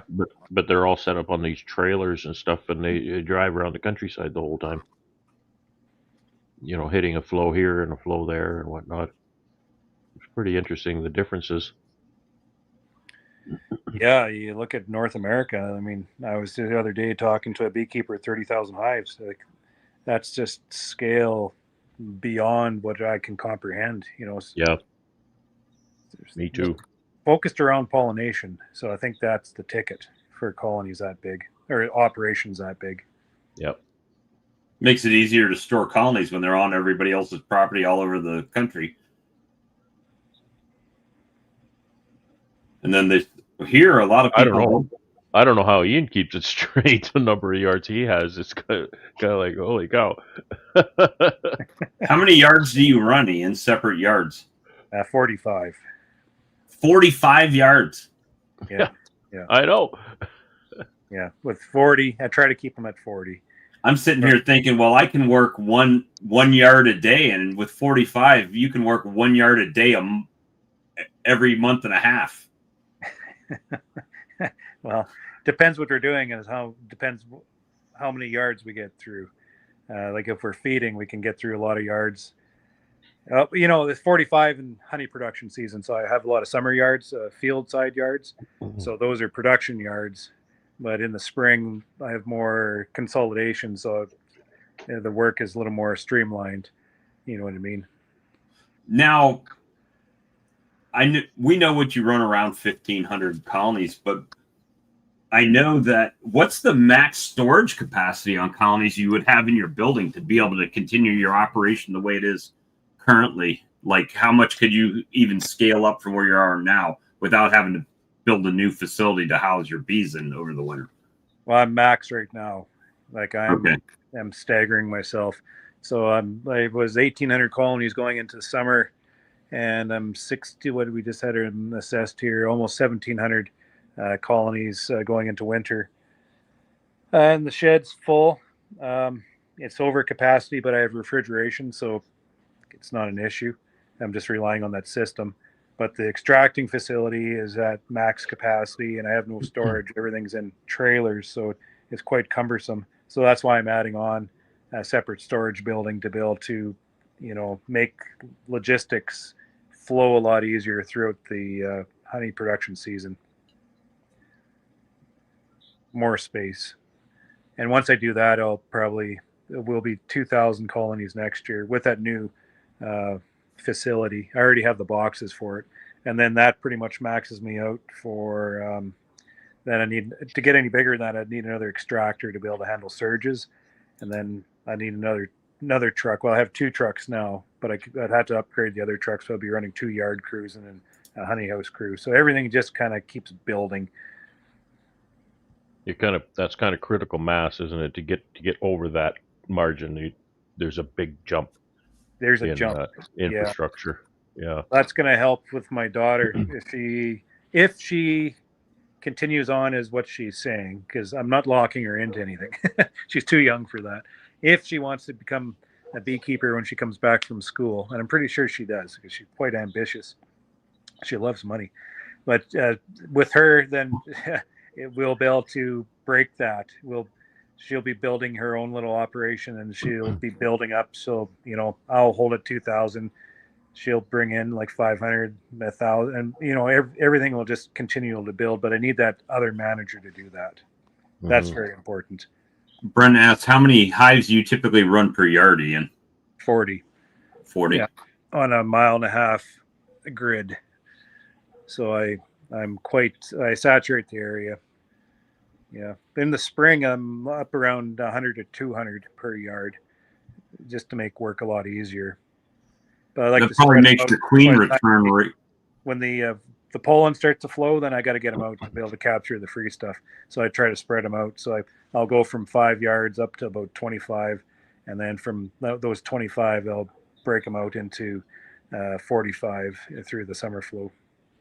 That probably makes your mated queen return rate pretty good with that number of colonies. Plenty of drones to do their work, right? Yeah, there's a yard pretty close by. Yeah, the debate of how far that queen flies, but if you go by the book, then they're flying at least a mile away, and I always have a yard within reach. Yeah, I've got that's like one of my issues here is just getting queens back mated. Yeah. You talk to some of those commercial queen breeders, and they say the queen doesn't fly very far. Just depends how many drones are close by, right? So I really don't know. Just what I'm told. When I had my bees can up in Vermont, there were Go no ahead. other beekeepers up there, and my splits and stuff all mated well. Yeah, yeah. And they were from my That's own what I was bees. just going to say. That I could believe that they could fly quite a ways, but this idea that a queen won't mate from drones in her own yard or something, the things that people say, that's absolutely not true. Because again, I'm fairly isolated here, and my mating success in July is 95% or better. Yeah, and it doesn't And- matter and because we have quality, so many too. different colonies around, right? It's not like they're Yeah. interbreeding, so it really doesn't matter if they stick close by. Yeah. Is that you or the bees, Brad? My mating success. How far do you fly, Brad? Well, I wasn't going to say anything, Doug, but Hey, with this comment here, Darren, I was as well, but I'll tell you what, when I split my yards into the out yard and this yard, my honey production per colony went up yeah, about 30%. yeah, that can happen. So I don't know if that's what did it. I'm not saying that's what it did. All I know is this year I had 2 separate honey production yards, and my production per colony was up 30% on average. So take that for what you want. People often ask, well, how many colonies can you keep in one area? Well, there's too many variables, Depends on your area, right? and it depends on your variable and your climate, your area, your climate, your forage. It's all about forage. So You want a quart per hive, or you want 100 pounds per hive? I'd rather get 100 pounds per hive, right? And less hives with more honey is always better. Me too. My son is interested in not beekeeping. He's interested in the money that the beekeeping makes, right? He doesn't care. Like he asked me today, oh, how are the bees doing? So I sent him a couple of the photos that I took today. Oh, okay. Is that good or bad? Well, they look pretty good. How much honey will that make? Because he's doing the math. Well, if they make this much honey, it's this much. Same thing with the swarm lure. No interest in bees, but he's interested in calling places and selling my swarm lure for me, right? Which is okay, but I tried to make that rationale with him. But if you're talking to bee people about swarm lure, you need to know what makes this effective and what you have to know about the bees to some degree. But he hasn't. It'll be like Dave Thomas, right? I'll be like 60 years old and become a millionaire from swarm lure, and then he'll be all up in my beeswax for real. Yeah. So next time he says, "How's the bees doing?" you just take a picture of some money and send it to him. Well, that would require me to have some money to do. Yeah, you got to find some money if you can borrow some for your wife. You didn't hear me trying.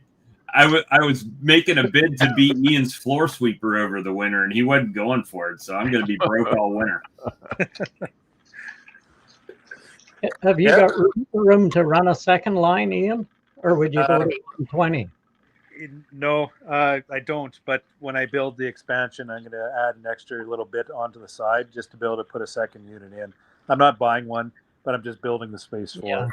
Yeah. I'm not sure about going to a 120. I just don't see how a 120 is any quicker than a 60. I know a lot of big commercial guys run 120, but the limiting factor on our 60 is the uncapper, and the uncapper Yep. is the same as the 120. So I don't understand how they're putting through more. Like I'm running an 8-minute cycle, and I think they're running a bit longer. So maybe their longer spin time will get more honey pulled out of the frame, but I don't see how it increases capacity. Yeah, we designed ours so we could run another one side by side. The thought being, if one goes down, you still got the second one if you need Yeah, it. yeah. Phil Veldhuis did the same Yeah, thing.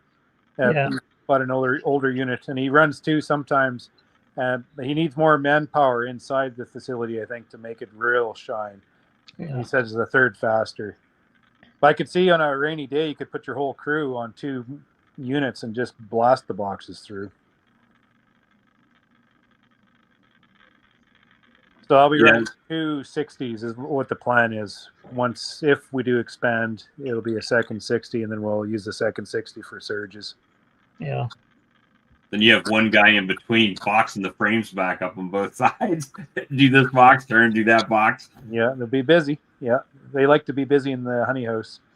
Well, it's always been my experience. If you're busy, the time goes by quicker. It just seems to fly by as compared to if you're just kind of doing a little bit here and there.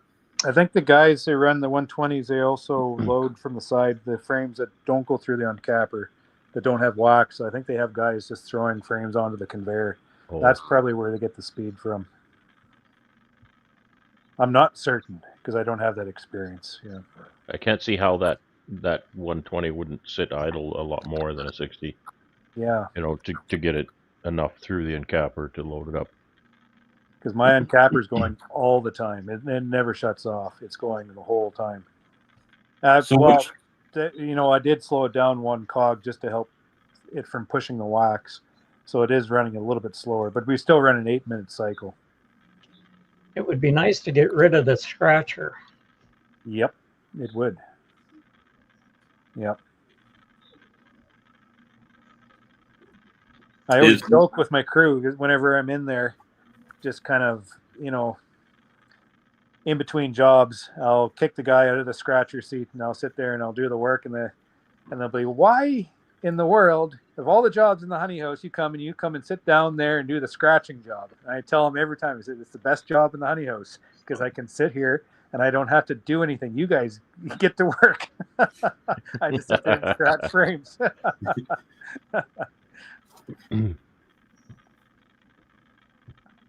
So DC is going through a little bit of a expansion this year. Yeah. DC is starting to upgrade his equipment. He says Brad, he thinks he's going to wait on that wax spinner. Yeah, you'll regret that. Well, for me, for my operation, because I don't have a crew, I can only do what I can do at a time, right? See, it's kind of like a cattle operation. You always want to buy the shit wagon before you buy the shit producer, right? Because if you get the shit producer, it starts making shit, and you got nothing to take the shit away. And so that's the same thing with cappings. It's the same thing with cappings. If you got nothing to take those cappings away and deal with them, everything just turns to shit. Right. To mix my metaphors. So, I mean, my table holds 30 frames, my uncapping table. So I can uncap 30 frames, load my extractor, and then I can do another 30 frames until I unload my extractor. So something I could use to speed me up to reduce my workload a lot would be a second wax melter, because my wax melter is a huge bottling tank, right? So like when in Ian's honey house, he takes the wax basically from the spin float to the wax melter, so it just consolidates the wax and cleans it up and whatnot. My cappings come out of my spinner, they're nice and dry and everything, but they sit in 5-gallon pails until I'm all done with the wax melter, and then I have to dump it all back in the wax melter. So boy, a second wax melter would be nice. It could even be one of the small ones and it would still work.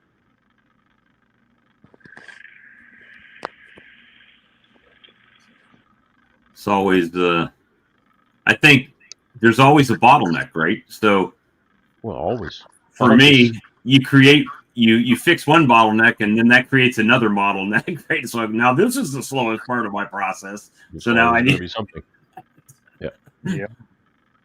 my problem is, well, other than myself, that's my biggest problem. but the for me, I cannot do like you guys do. I can't pull all of my honey and set it and then come back later to extract it. And I have to pull what honey me personally can physically pull, put it in the honey house, and extract it immediately, because otherwise hive beetles will take slime it out inside my honey house. Yep. And then it's a mess. So I need to get rid of it.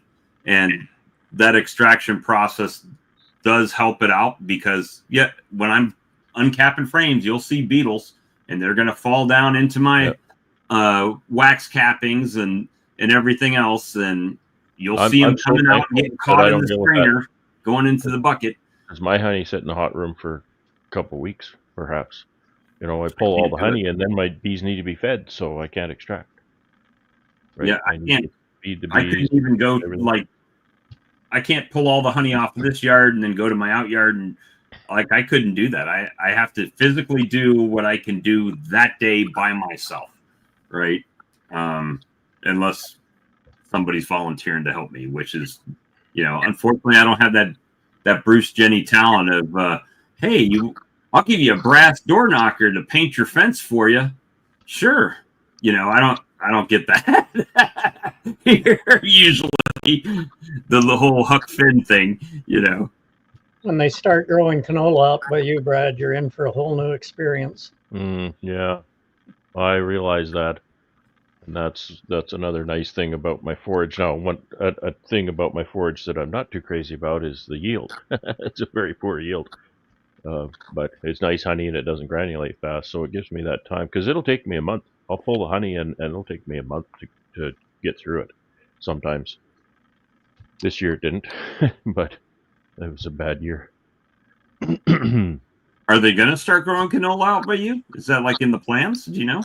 I don't know. There's a young farmer out here that's cultivating up a lot of land, and so far he's growing mostly beans. And what is he growing? He's growing beans and I don't know, cereals, I think. No canola, not yet. We'll see. Just think but it creams so nicely, you'd be able to just take your own creaming operation and everything. Beautiful creamed honey. Yeah.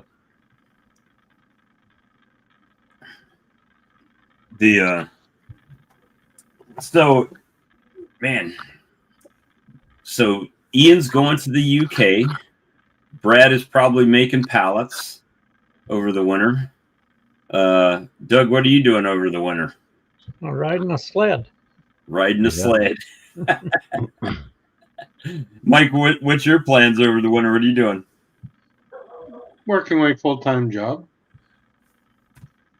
I mean, be wise. I'll make another couple hundred boxes.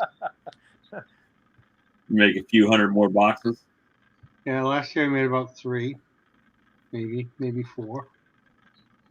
Brian, you may not see me in Tampa. I was planning to go down to Tampa in December, but I don't know that I'm going to make it now. So we'll see. Things have changed in the world of Bob, as usual. It's always changing, but not by choice. Talking about winter, so a few weeks ago I was asked if I would consider speaking at Nobby. So I have good news and I have bad news about that. The bad news is that I got bumped by another speaker. The good news is it took Frank Rinkovich to bump me, so I feel good about that. I like the way you phrased that. It could have just been that he was the first person that responded that bumped you. Shut up, Bob.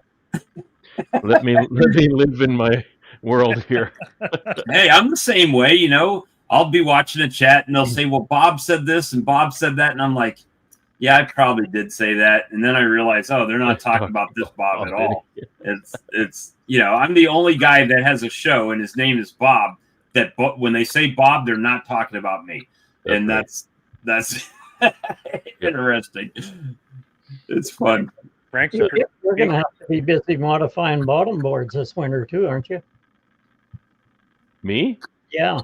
Yeah. I've got a lot of work to do in that regard. I've got a lot of plans to build some special equipment for myself.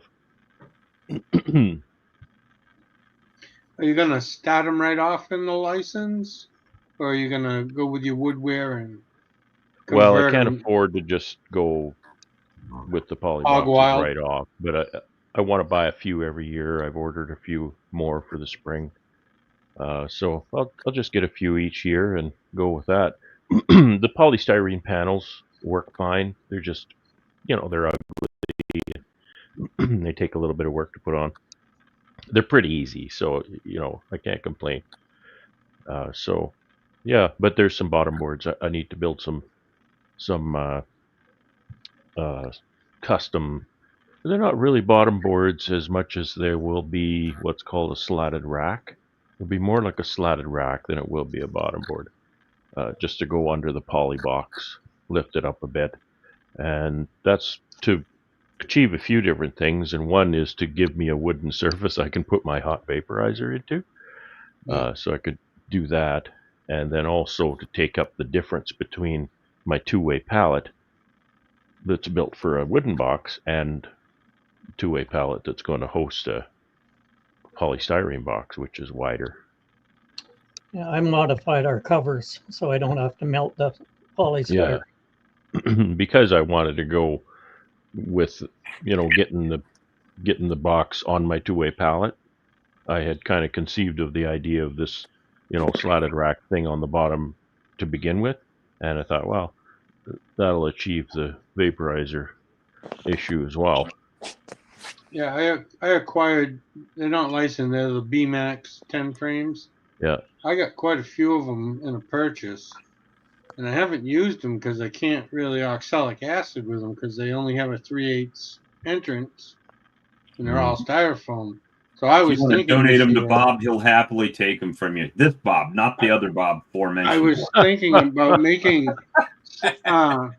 slotted racks for them, Yeah. just like you were talking about. Oh, we lost Ian. Uh-oh. I know we didn't go through 70%. He was flipping the camera around. Maybe he hit the wrong button. Maybe. I'll tell just- you I what, want to do some work on my poly 6 frames too, because I like those poly boxes as far as the bees. The bees perform well in them. So I want to fix them. They're so moth eaten and stuff. The frame rests aren't even there in some of them. So I'm going to cut the top of them off about 1.5 inches, and then basically just put the top of a wooden 6 frame on top of that poly box and sort of, I don't know, maybe some urethane glue to hold it there and some screws down through the polystyrene. Yeah, just some long screws. Urethane hold should work well. for that, shouldn't it, Mike? I would think so. It stick between the wood and the I would take a polystyrene. crappy one in practice. Well, they're all crappy, so that won't be hard to find. I have some that the ants ate, and I'm just gonna use my foam gun, fill them all and paint them. Yeah, you can do that. They're working fine for me the way they are. They're just nasty, and they're kind of hard to manage sometimes because the frame rests are all messed up. Sometimes the lids don't fit properly and everything. So if I put this wooden top on them, then I can actually use my wooden migratory covers on them too. last year, I've only got 2 poly hives here, but they were by far the best colonies I had starting in the spring. Yeah. By far. Yeah, for sure. I had an interesting little comparison. I didn't have very many wooden 6 framers this year, but I had a few. I don't know, 8 maybe. Silicone And, will glue them together, he said. yeah. So when I was taking my feed pails off, of course I got the 2-inch feed hole in the top. No, that's okay. I took almost without exception, when I would take the gallon feed pail off the top, there would be bees on top of the polystyrene box cover. And without exception, when I take the pail off of the wooden box, it's no bees on top. They're all down inside hiding. They're clustered up a lot tighter than they were in the polystyrene. So it's that's the difference.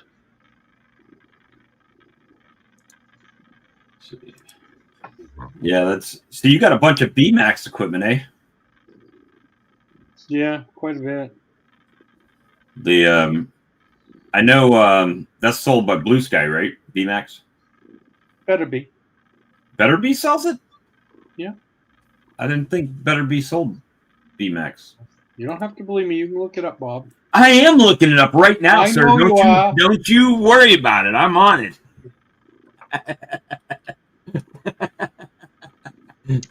One of the big pluses with the styrofoam is, you know, for us anyway, storage. All those B wraps, tops and sides takes up Yep. a lot of room. Yep, that's big pain. Is storing like those polystyrene panels I use. Just storing those all summer. It's like, oh my goodness. Yeah. and they work too. It's just one less thing to do. If I Yeah. don't have to make a winter summer transition with the box, then so be it. That's great. One less thing to do. We have to get up enough nerve just to go to singles with the polystyrene and see how that works. Well, I'm singles with what I'm running right now, so we'll see. It should work. I think it'll work. I think you might have to watch spring a little more, but that's Yes, I think it'll cause me that, warm February day feed check is what it'll cause me. But whatever. I'm ready to see bees by February anyway. yeah. I know several people here, a lot further north than us, winter and singles. It's So the BMAX kit, if you get the basics kit, it's $145 for a bottom board, a lid, a 10 frame deep. If you get the BMAX assembled hive, it's 2 deep boxes, a lid, and a bottom board. Probably minus frames. You probably get frames with the basics kit and not with the other. It's only like $8 difference.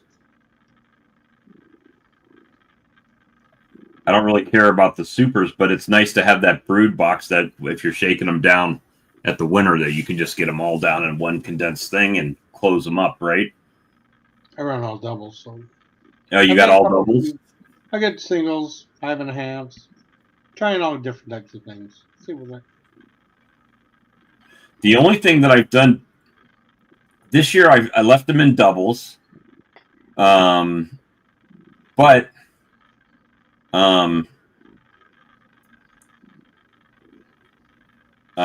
so there's no mediums. Like I have done like a deep and a medium in the past. I don't have that anymore because I find it's too big of a pain in the butt. Once they have brood in that honey super or the medium, to get them to stop laying in there without using a queen excluder.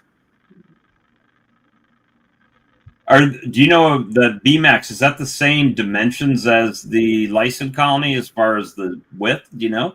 Like 1.5 inches or 2 inches? I don't think they're as rugged. No, I think it's actually thicker, but I don't think it's as rugged as the Lyson box. Oh, really? I don't know. I haven't really looked at them. I use them as hive stands. You use them as hive stands? I throw them on the lawn and put a hive on them. They won't rot. They won't rot, yeah. Like yours did, Bob. That was termites. Yeah, I know. Termite damage to bee box. You got the wood surfaces they can get between. Yeah. That was a bad mistake. That's for sure. So now I can start going through those boxes and cleaning up the frames, any that are damaged, and get rid of those and start figuring out what I need to replace and wax and all that stuff. Never ends. I was a little worried about skunks and raccoons and a few things with the styrofoam, but that hasn't really been an issue. I think I've got one that has got a bit of skunk scratching on it, but Oh yeah. minor too. I got a couple with teeth marks in them from the bear. All the new I had what did I have? 12 of the B Max ones, which is just 5 frames with a dial foam one. And I had 2 of the license with you know, that have all the hardware to hold them down. One was up on its roof, one was on its side. I just picked them up, put them right back on their stands. They're fine. The other ones, I had to pick the frames up off the lawn and put them all back in. I think I only lost 2 out of We have 14. one of those big blue poly feeders for, and we've had a bear get a hold of it. And it just looks like you shot it with a shotgun. It's just full of teeth marks. Eh? Wow. It was after the feed inside. But Those are expensive too. it didn't bother the hives. Ian actually did put in the private chat, battery low, gotta go, and then boop, out of there. The Gone. private chat, there's no notification. I don't notice when it comes up. I don't notice either. Just I'll look and it'll be like a red 1 or something over there. Yeah. So I don't know, guys. I don't know if I'm going to be doing shows. That's always up to debate right now. But some things have changed in the world of Appimon for me. So I don't want to really put it out there because, I definitely believe in the product, but what was guaranteed to me kind of did not come to fruition. It did for a couple of months, and then the rules of the game changed on me. So right now we're kind of in a limbo status where what's being asked of me is not, in my opinion, is not very, how should I put this? Achievable, attainable, right? Doesn't work for you. It does not work for me. And so we're exploring things, right?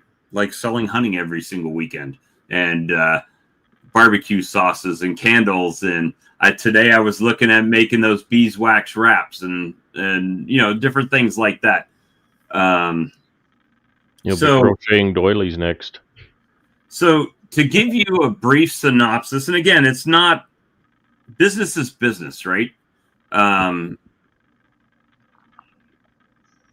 I was offered a position with Appimon, I was offered it under the assumption, the guarantee, if you will, that I had 2 pay plans that I could choose from.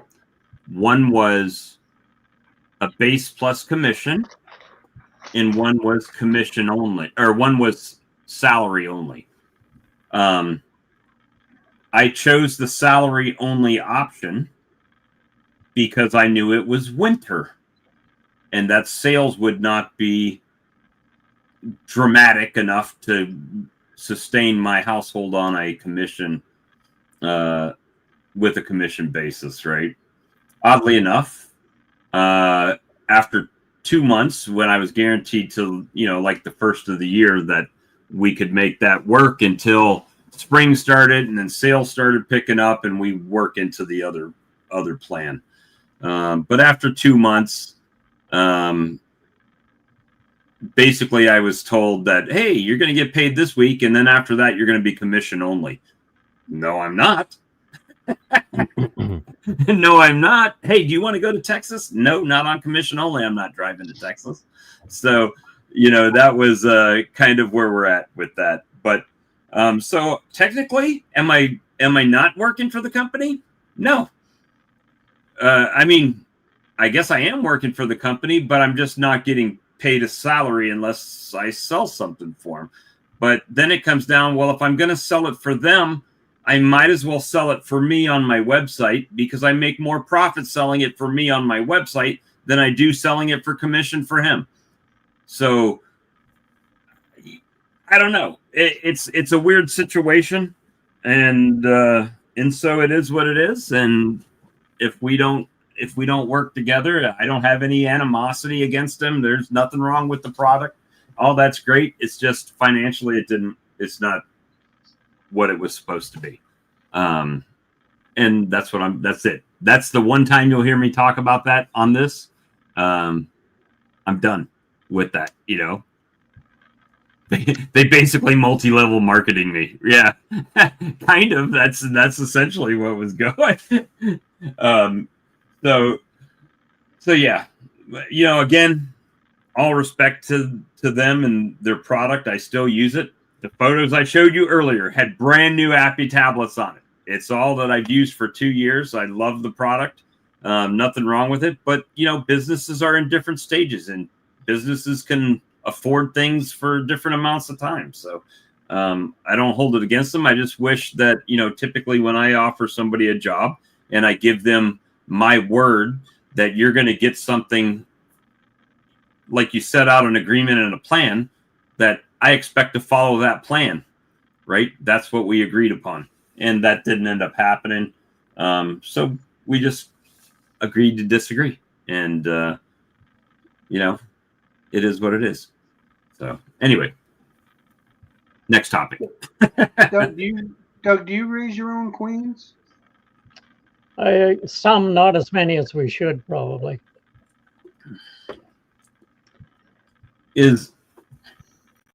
I'm planning in the spring. Actually, Sam, my mentor / South Carolina Happy Bees on YouTube, we're going to be working together more this year, coming up to raise more queens for both of our operations, where, we can even swap cells, right? Where I'm grafting queens from his yard, bringing those cells back to my yard. I'll graft queens from my yard, take them over to his yard. Just a little bit more diversity from that aspect, to try to make some differences for each other, right? Help him. Sam's older than I am. My eyes are not good. His are worse, right? It's a hard thing for him. So hopefully I can assist him by grafting some queens and do that now. And hopefully we get better return rate next year. Yeah, I'm getting a little shaky, so I murder quite a few. Murder a bunch of larvae. Yeah. My thing was I was rolling them a lot. It was a depth perception thing. I wasn't getting far enough to get under them. It looked like it to my eyes. It looked like it, but I wasn't. Plus, I had the damn headset on with the magnifying glasses on them, so it was a depth perception for me. So I've tried the magnifying glass and couldn't use them. Oh, you couldn't? Couldn't figure out where that thing was then. Oh yeah. where my hand is in relationship to it. Doug, I had the same experience, and then I bought just magnified, like they're just glasses. Yeah, But there's 6x magnifying glasses, and that really helped my depth perception a lot. I bought some. They're 3-power that I tried last year. And Oh yeah, I had the first one I bought was 4. And it wasn't enough. I had to buy a 6. okay, I haven't seen them. I'll have to go online to find something like that. Probably. Yeah, I did manage to find Amazon, and they're not, they're not stylish, but not expensive. But then just don't leave them in the sun. Burn your truck down.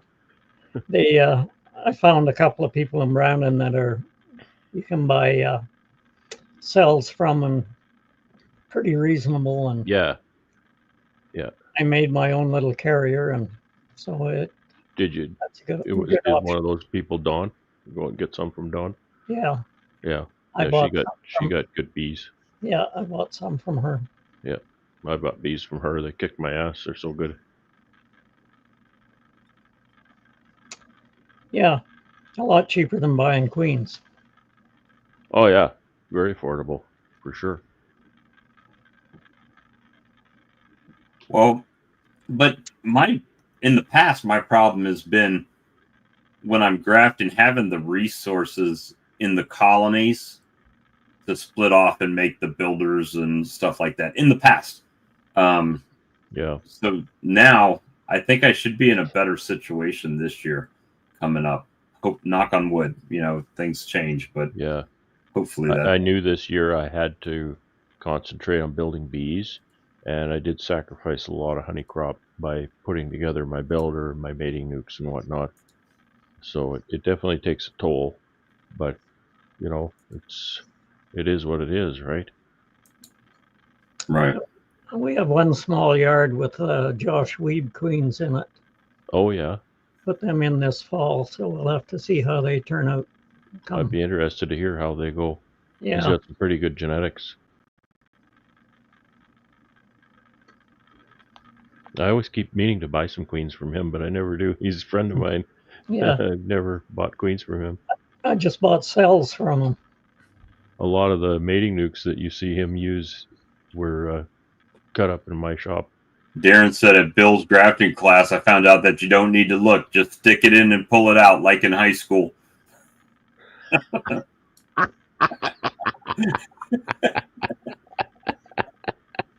Thanks, Darren.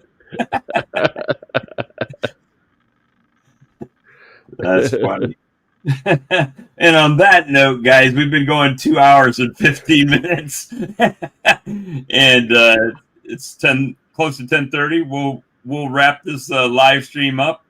And I appreciate all of you coming in, and hope to see you again next week. And everybody have a great Thanksgiving here, this week. And hope you enjoy some time with your families and friends and your bees, if that's what you're doing.